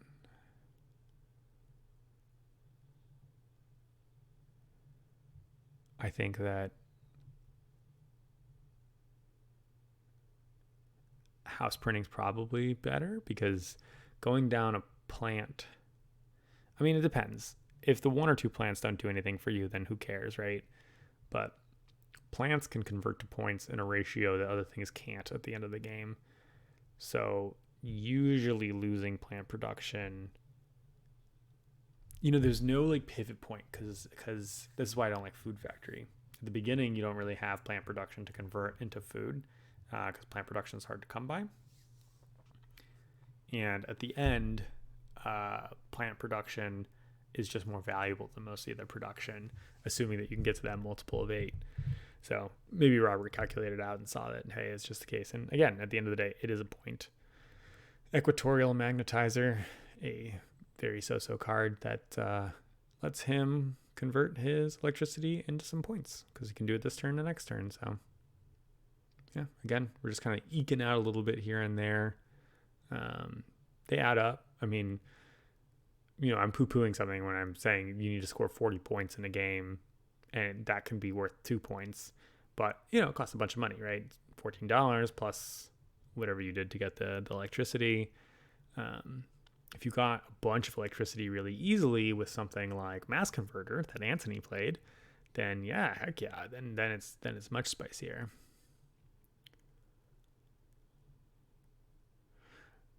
I'm saying all this stuff too, and then there's like certain hypocrisies that I have in cards that I really like Physics Complex, which is like eat 6 electricity for 2 points. Every time I see it, my brain immediately is like, oh, can I take Physics Complex? And it's like so hard to set up for. Basically only works with Mass Converter or like Power Grid, which is a terrible card. Yeah, it's just, I have my little pet projects as well. Looks like they just hyper cut out the drafting there, which is great. Everyone's keeping a couple cards. I think I just peeped a robotics factory for Robert. I don't know what he would be copying on the last turn of the game for production. Oh, but he wants the science icon because it keeps him in second place for the scientist. Because I think he's got 2. Maybe to Jake's 1 or 2.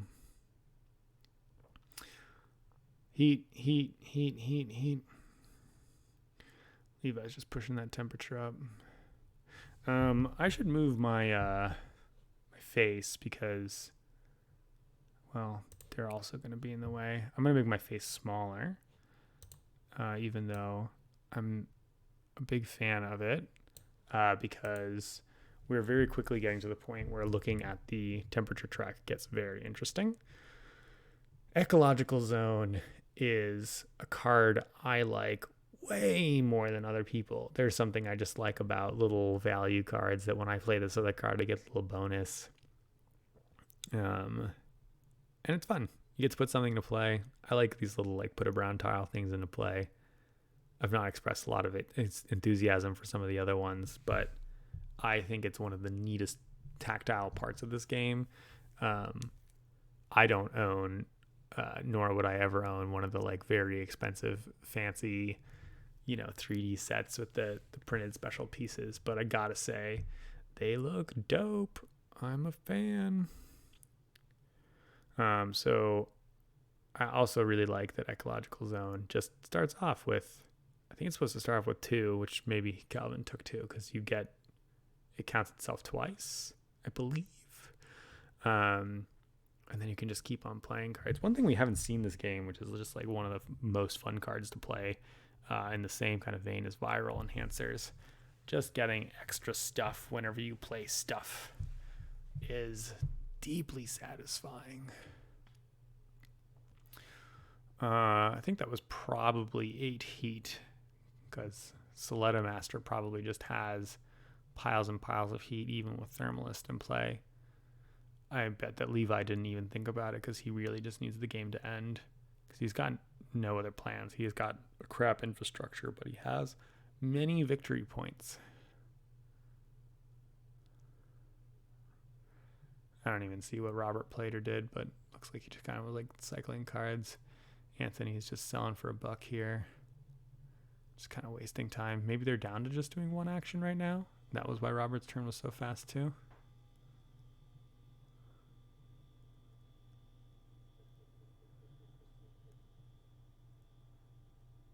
I may be reading too much into it, but I do think that Levi is very nervous right now. He paid $28 just to move up. He says, hey, this game's got to end. I'm just scoring points. I don't think he can go all the way by himself. He might be pretty low on cash at this point in time.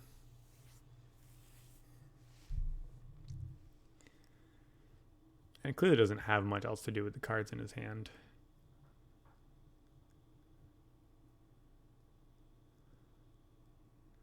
So here's kind of the interesting question is like, if you're all the other players at the table, can you collude or would you collude to not go to the end? I wonder if anyone floats it. You can't really hear the player audio when you're listening to sort of the official released version of this. And that's one of those like weird table talky things, also very like prisoner's dilemma of like whether anyone's going to do it or not. Because everybody wants the points, right? There, it's like pretty easy points to move up the track there. And at a certain point, like you're just going to lose whether the game goes on for another round or not. But there's one or two players there who are like, if the game's another round, I can close the gap a little bit and maybe it's enough. That's great. We like CEO's favorite project because we get a rebate of $3 and we get an extra bear. Let's go, Robert. I want to get there. CEO's favorite project is a hilarious card. Just like complete trash until it's absolutely amazing. I almost never keep that card in the beginning of the game unless I have excess money and I know for sure what it's going to go with.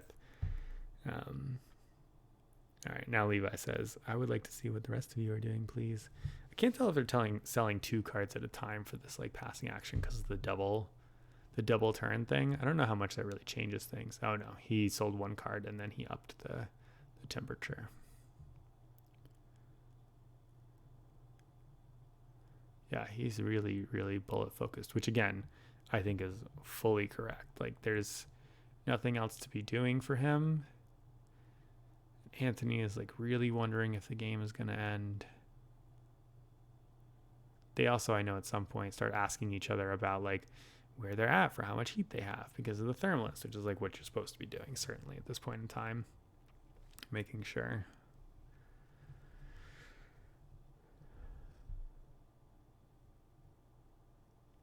I don't know what Jake's situation is in terms of like points on cards. You know, he could be a little bit of a dark horse here. Like he's in the middle of the pack in terms of the terraforming points there, but he's got the milestone. He's got the thermalist, which I imagine is on lock because he's got the Soletta.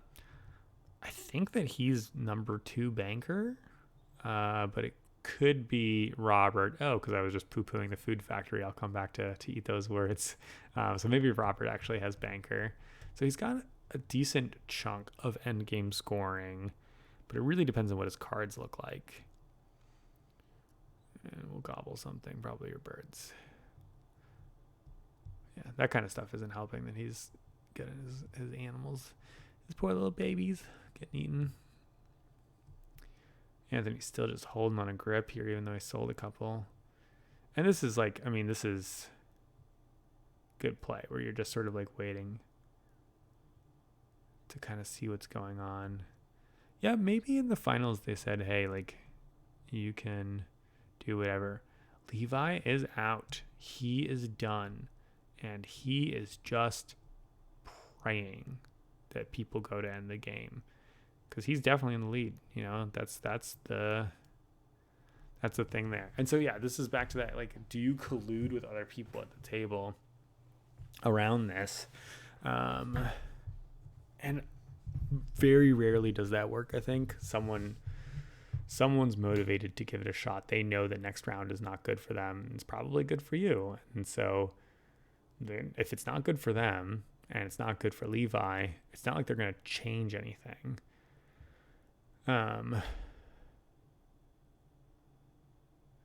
Yep. Here's a point that Black would have had.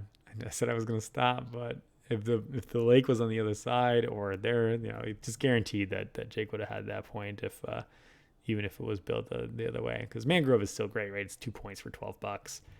1 for the greenery and then 1 for the card itself. You just can only play it at the end of the game. That's a card I totally could have seen Calvin keeping at the beginning of the game in his 5 or 6 that he just didn't seem to want to play out for a while. And, you know, Antony can be selling cards as much as he wants to here, but the thing is, other players at the table have blue actions, and that makes it so that they get to decide before you get to decide. So it's nice for him to be going last this round, right? Because it's turn 7. So Levi went first. It is nice for him to have that. There we go. Terraforming Ganymede. That's what we said. Now we get to see how many Jovians he had, because I thought it was 3 from what I counted, but maybe it's actually 4. if I remember correctly from him scoring this before. So he's at 23, and we'll see where he goes up to. But that's $33, whatever, discounted by his discounts, and you paid the money for keeping the cards. So 4 of them plus 2 on it, so it's 6 points. So he's netting like a 6-to-1 ratio there, which is better than just about anything else a person could be doing right now. I would venture to guess that he had that card at the beginning of the game. All these like goofy kind of animal-y cards coming out now. That's an expensive way to get a point. I mean, it's an animal too I guess it's actually 2 animals on the ecological system. So it's 2 points. So that's fine. That's what you want to be doing. I think Calvin is toast. I am curious to see if 5 points would have made the difference for him, because I think he can have the same game plan with either the gardener or the mayor. If 5 points makes the difference and I'm Calvin, I'm kicking myself. If 10 points makes the difference, I don't think that I think he tries. You're supposed to try for it if you're Tharsis. I mean, you're supposed to try for both mayor and gardener, but I don't know that he could have gotten both of those. Levi is clearly just in contention for that enough, kind of attending to it. I do really wonder what other corpse folks had as options here, because you don't see some of the dead ringers out here that are just like really, like Credit Core is like one of the ones that like just starts with a lot of money, gets money back when they play really expensive things.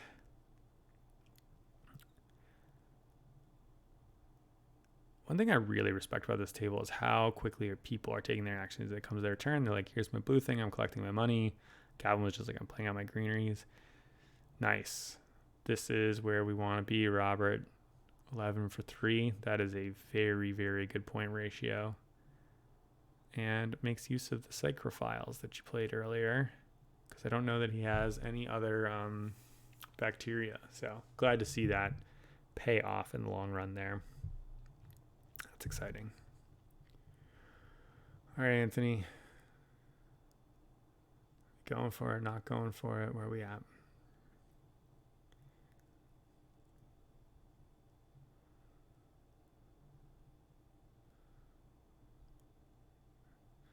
Yeah, so this is pretty heavily discounted. Thanks to Anti-Grav, thanks to Valley Trust.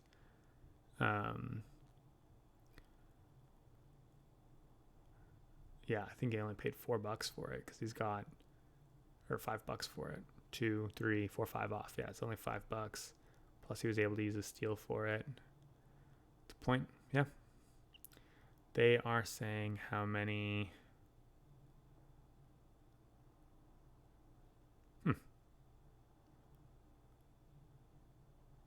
Tags they had or something, maybe? No, because Antony said 2. Oh, banker would be my guess. Money production? Maybe deciding which of these cards to play. I don't know if he's about to run out of money, it looks like, yeah. Farming is a great card. At the end of the game, it can often get you the rest of it's half of a greenery if you've got the other plants, and it's 2 points itself. So it can be a great last turn play. It's obviously an even better, second to last turn play, depending on what the temperature situation is. I do wonder if that's a mid-game pickup. It's a tough card to keep in your opening hand at the beginning, but I guess if you kind of are looking at your opening hand saying, hey, I'm just going to, force out a city and not play any of the rest of this junk, I can see that. I don't know why I'm so obsessed with what Calvin's opening hand was. I just really want to know who kept those cards and what he played. This is why I really want to see one player's perspective. I mean, it'd be great if I could see all 5, but like at least one player's perspective would be really valuable. There we go. Jake says I'll push it up 1. I bet he's still got enough heat to win Thermalist there. And then he's just kind of putting other people into this like chicken position of, is someone going to end the game? I really wish I could see what their Thermalist counts look like. Like Robert there has like 7 or 8. And oh, here we go. We've got 10, 12, 14 for Jake right there. Large convoy here. Okay. I mean, you don't get the lake, but 4 bears and 2 is 6 points. I mean, this is Terraforming Ganymede, except for it comes from Earth and it's full of bears. Okay, Robert, we love this. You get to draw a card and $3 rebate too. It's better than Terraforming Ganymede. Let's go. Crack the whip. Maybe Robert's going to prove me wrong here. Like, I remember the like top details of the end of this game, but I actually don't remember who ends up taking third. And for a long time, I really thought Robert was in dead last, but yeah, no, he's pulling together a really nice game plan here. Antony is really scoping out the board, which to me, they're talking about it, and I know that they say it in the official video, but I think that he is discussing or checking out what folks' thermalist situation is. Yeah, that's got to be what it is. Plus their production. Is there any way I'm going to get second place here? What happens if Jake spends 8?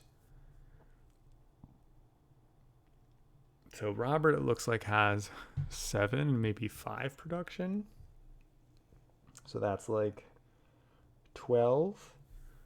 And I think I said Jake has 13 and has 7 production, which he would go down to 5 and back to 12. I think ties are friendly in this game. Do they both get 5? That's a detail I should know if I'm commentating on a game. I don't remember. I have to look it up. I've already paused to go look up something else. We're gonna keep going. Yeah, breathing filters. Sure. He says I think the game's gonna end. Right. That's the card you play on the last turn. So he says I think you guys are gonna end it. That's what I'm seeing. That's what he sussed out by looking at their scores. He said if you're gonna push it once, you're gonna push it twice, or one of you is gonna push it again. So I need to make sure I make my point playing plays now.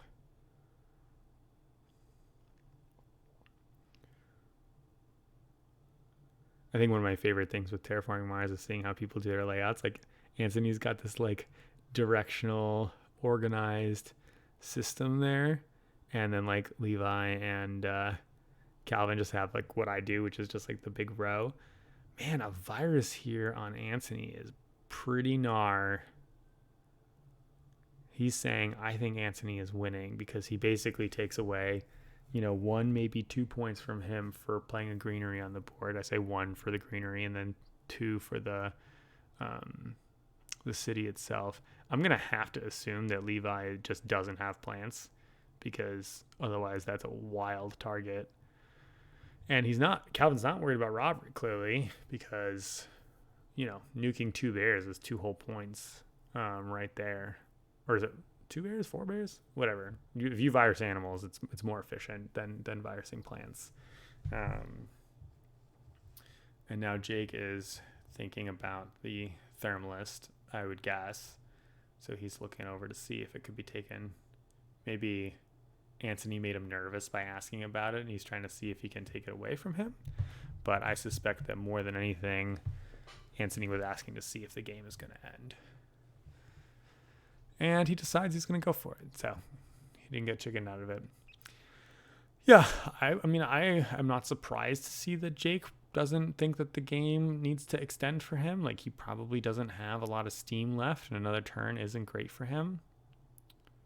And it continues to just be really great for Antony. So I don't think that this is an instance of like, king mating. Like, he's got to score his points where he can get his points, of course. Like, if he lets it go for another round, maybe someone else moves up the temperature, right? Like Calvin goes first next round, drops $14.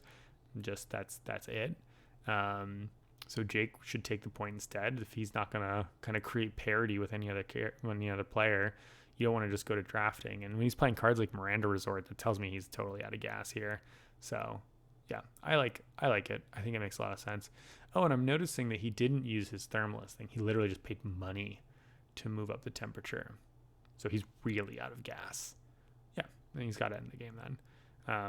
That's a bummer for Antony, who wants this game to go on for however long because he's got that huge stack of cards. I don't know if maybe he gets to play everything out. Maybe he knows that it's going to end in 7 rounds. So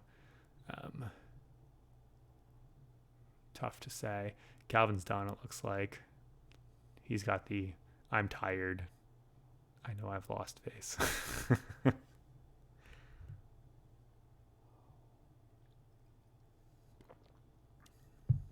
Toll station just for $1 million. Oh, is he gonna snake banker? See, this is why banker is so dangerous in games. It's toll station. Zeppelins is the other one, right? Zeppelins in this game would be like plus 13 income or some crap like that.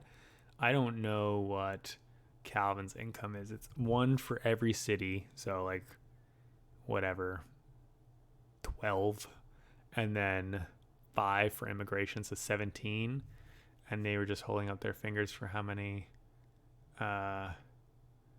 space things, and I saw a bunch of 1s and 2s. So my guess is that at best put him into second place, which sucks for our boy Robert, because I think Robert was in second place before that. Yeah, see, this is one of the things I was talking about earlier with, like, how do you attack the leader? You can't, in a lot of ways, right? Like, what of Levi's position are you going to try to pull out from under him?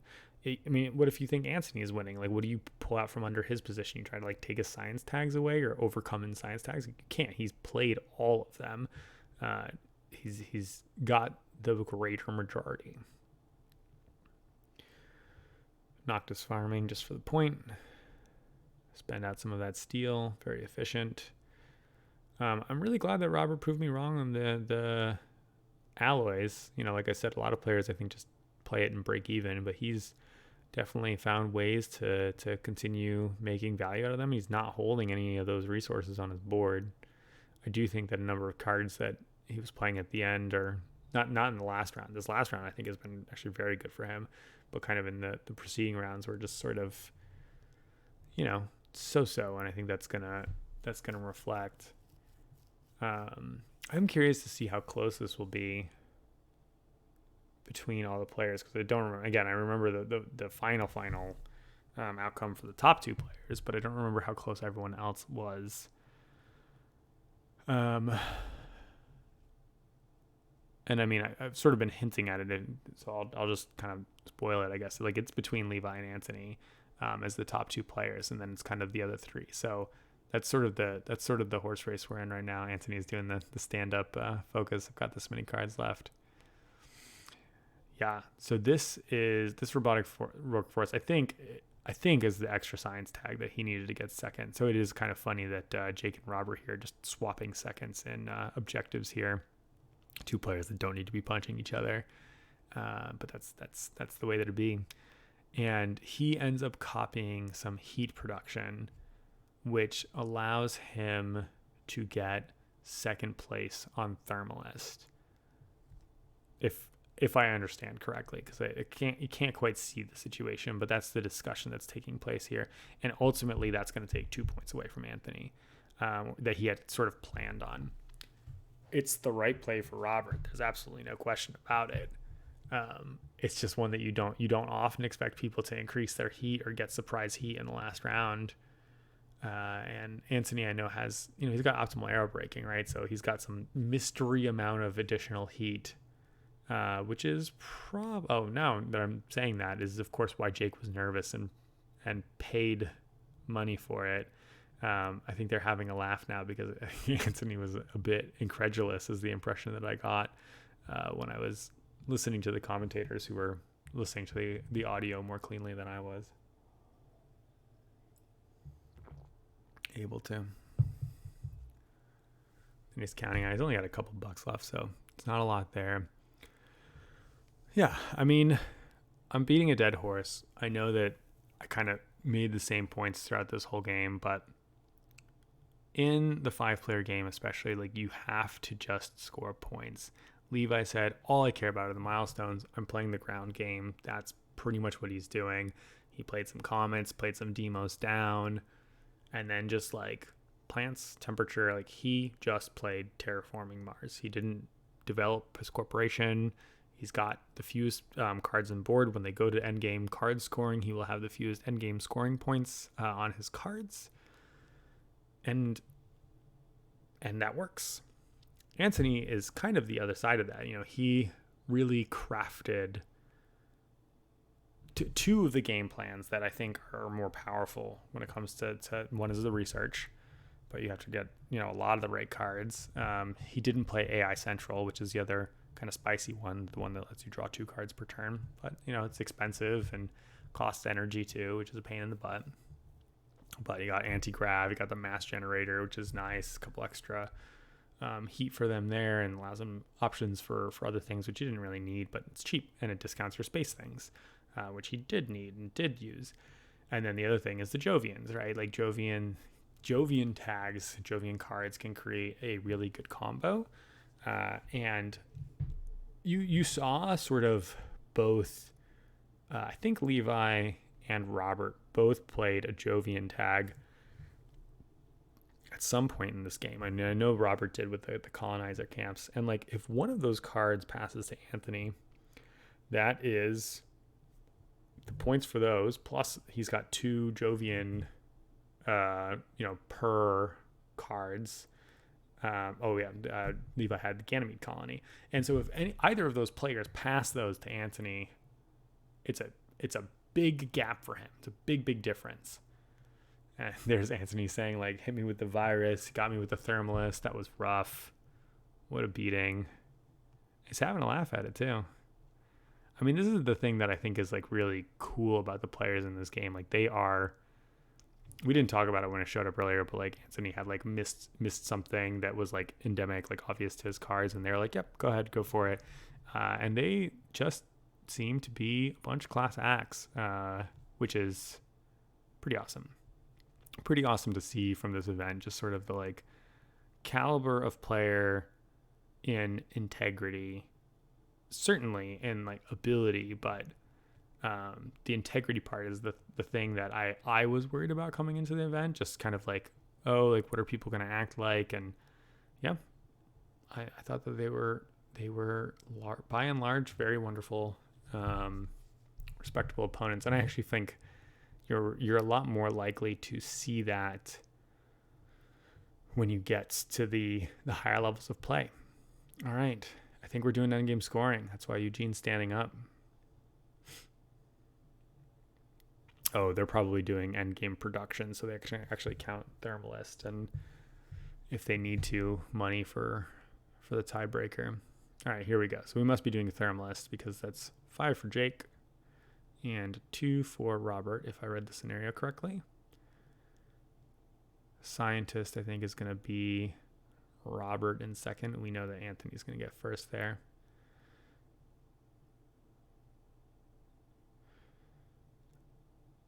And looking at this, it's like it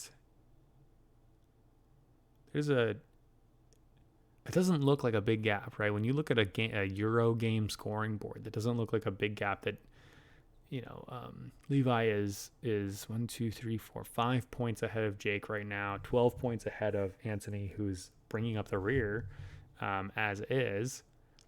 That doesn't look like a lot, but if you realize that the starting score is 20, which is just so hard for people to remember when they look at the scores of this game, we are looking at 7 versus 19 points. That's a huge gap, right? Like that's a very notable difference. And that starting at 20 thing, I think, is such a weird brain dynamic that really messes with like, what do you think the state of the game is?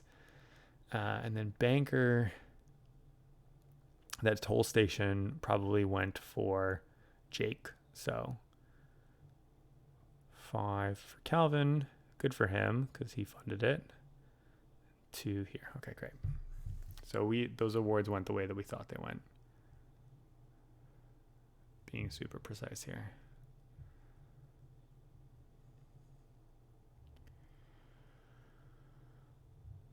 And then we'll score those. And then this is where it's just going to look the most devastating. because that's really what the score looks like. So that's what that score looks like before we start scoring the table. And then just glancing around the table, right? Like there's a lot of greenery. There's a lot of yellow greenery. And then like the best city on the board is that green city, followed by those yellow cities. So actually, I mean, things worked out nicely for those. I'll point out, by the way, that Calvin's top left city would have still been better served as a greenery between his two yellow cities, I think. Let's see, we've got 1, 2, 3, 4, 5, 6, 7, 8, 9, 10, 11, 12, 13, 14. We end with 14 cities, if I counted correctly. 6, 7, 8, 9, 10, 11, 12, 13, 14, which means that he even misses the 5 points on the immigration settles. It's just 4. So even more of a dagger, I think, for playing that one. And I don't think 2 points is going to matter. But yeah, you start with Tharsis Republic. In my opinion, you're the favored guild. I was gonna say you're the favored corporation on this board, and just a little thing here and there, and someone will pop out of a mining guild and hit you over the head with the prospector's pick or whatever, take your points away from you. They don't give you a chance, and that's actually, I think, one of the things that was cool about this game is just sort of that dynamic of like you cannot rest. Like you need to push your points. Like this is not when you're playing the board, it's not a game about trying to get your value, which is the game that Jake and Robert were playing, right? Really trying to like kind of pull those things together. If I would like describe generally what's happening, is like Levi and Calvin were playing the board, and Calvin kind of hybrided it with some cards, and Levi took advantage of that. Antony sculpted a very particular kind of hand. He was the only player trying to sculpt that hand, so I'm sure he got past some of those cards, and people didn't know because he held on to his cards for so long. He played a couple cards early just to kind of like get some, right? Those like pets are out there to score some 7 points or whatever, because there's probably 6 points because I think there were 2 cities in play before it, but like, puts that card out there, just like sneaks in a bunch of points. Jake and Robert, they played the value game. They tried to like really build kind of like systems, lots of cards, lots of actions, and I mean they all of them played well, all of them scored well, but I think the dynamics of how it's going to play out in this game are just not going to be as favorable. And Jake even hit one of the milestones, right? He hit a milestone, and he hit a first place award, and he hit a second place award. And it still isn't just quite enough. Like it doesn't, he's still just not quite getting there because he doesn't have anything on the board itself. So he's missing out on a lot of points there. And what you see right now is the players that scored at the end game, Jake and Calvin with the board presence are in second, and then Levi is in first by fair margin. Now we're going to go to cards, and we know that cards are favorable for Robert and Antony. So it'll be interesting to see how they play catch up. And I think they did a horse race here, so they're counting the points on their cards. And yeah, that Jake only ended up having like 3 points on his cards or something like that, and he played a bazillion of them. So those cards allowed him to get those endgame scoring, but they didn't allow him to make up the other deficiencies in his ground game. Calvin had a couple points on his cards, but again, not quite enough. And like, where is he at? Okay, I was wrong about Levi. He scored 2 points on his cards or 3 points on his cards. So Calvin's, more than 10 points behind here. So even if he takes, if Calvin takes both the 10 pointers, he goes up 10 points. Levi goes down 10 points. It's not as simple as that for sure. Oh, maybe they counted their basic cards and they haven't counted their per cards. So great. Okay. I'm glad to see that. Jake has an additional 2, 4, 6. So he scored nearly about 10-ish in cards, it looks like.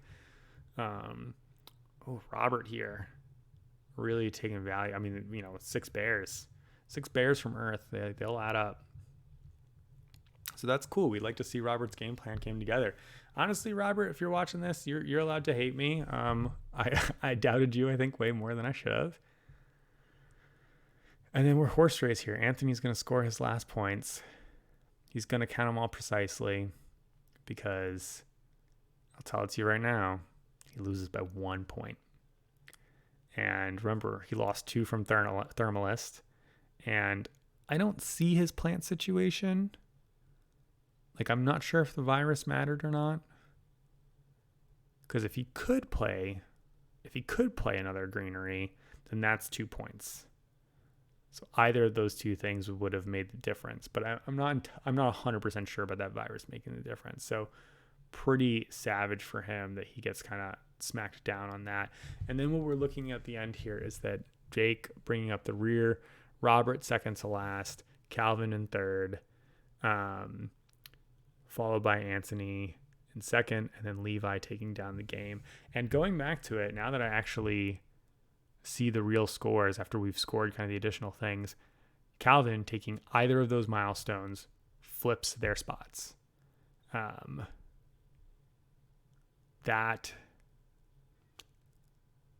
it's impossible to say if he spends his time doing those things that he would have the same score. You know, maybe like him having to go on the journey to do those things means that he is 1 or 2 points less efficient, and being 1 or 2 points less efficient means that Antony ends up winning the game, but it kills Levi's game. But, you know, maybe then Levi has the extra money to go and play another few cards here and there. So we see something that's maybe closer to like a 3-way tie. That being said, I think that to me, the lesson here is really to ensure that you are pushing, especially in a competitive 5-player game, pushing for the points that you know that you can take, because the winning score there was 41, 40, and then I think 37 if you think about taking those 20 points away from the beginning. And so over the course of those 7 rounds, you know, they scored 5-6 points per turn on average. Obviously, you don't score those at the beginning. You're scoring those at the end, especially someone like Antony's position. He scored all those points at the end. But they really pulled together. Gentlemen, this was cool, but I'm going to go here. Thank you, everybody, for watching this episode of Terraforming Mars. If you stuck with me this whole time, I'm terribly impressed, but it was a pretty fun game to watch. I hope you learned something about playing Terraforming Mars for playing at your table in the future. And, you know, the dynamics are really different at Terraforming Mars, the different player counts. So it being a 5-player game, I think, completely kind of morphs the texture of that game, makes for just a different dynamic. But I really enjoyed it. I enjoyed kind of going through, tried my best with in terms of what we could see. So I hope that was able to make some sense of what the players were doing, what they were thinking, what I thought was valuable. And if you haven't seen it, last week I released an Azul video, so you can go watch that if you like.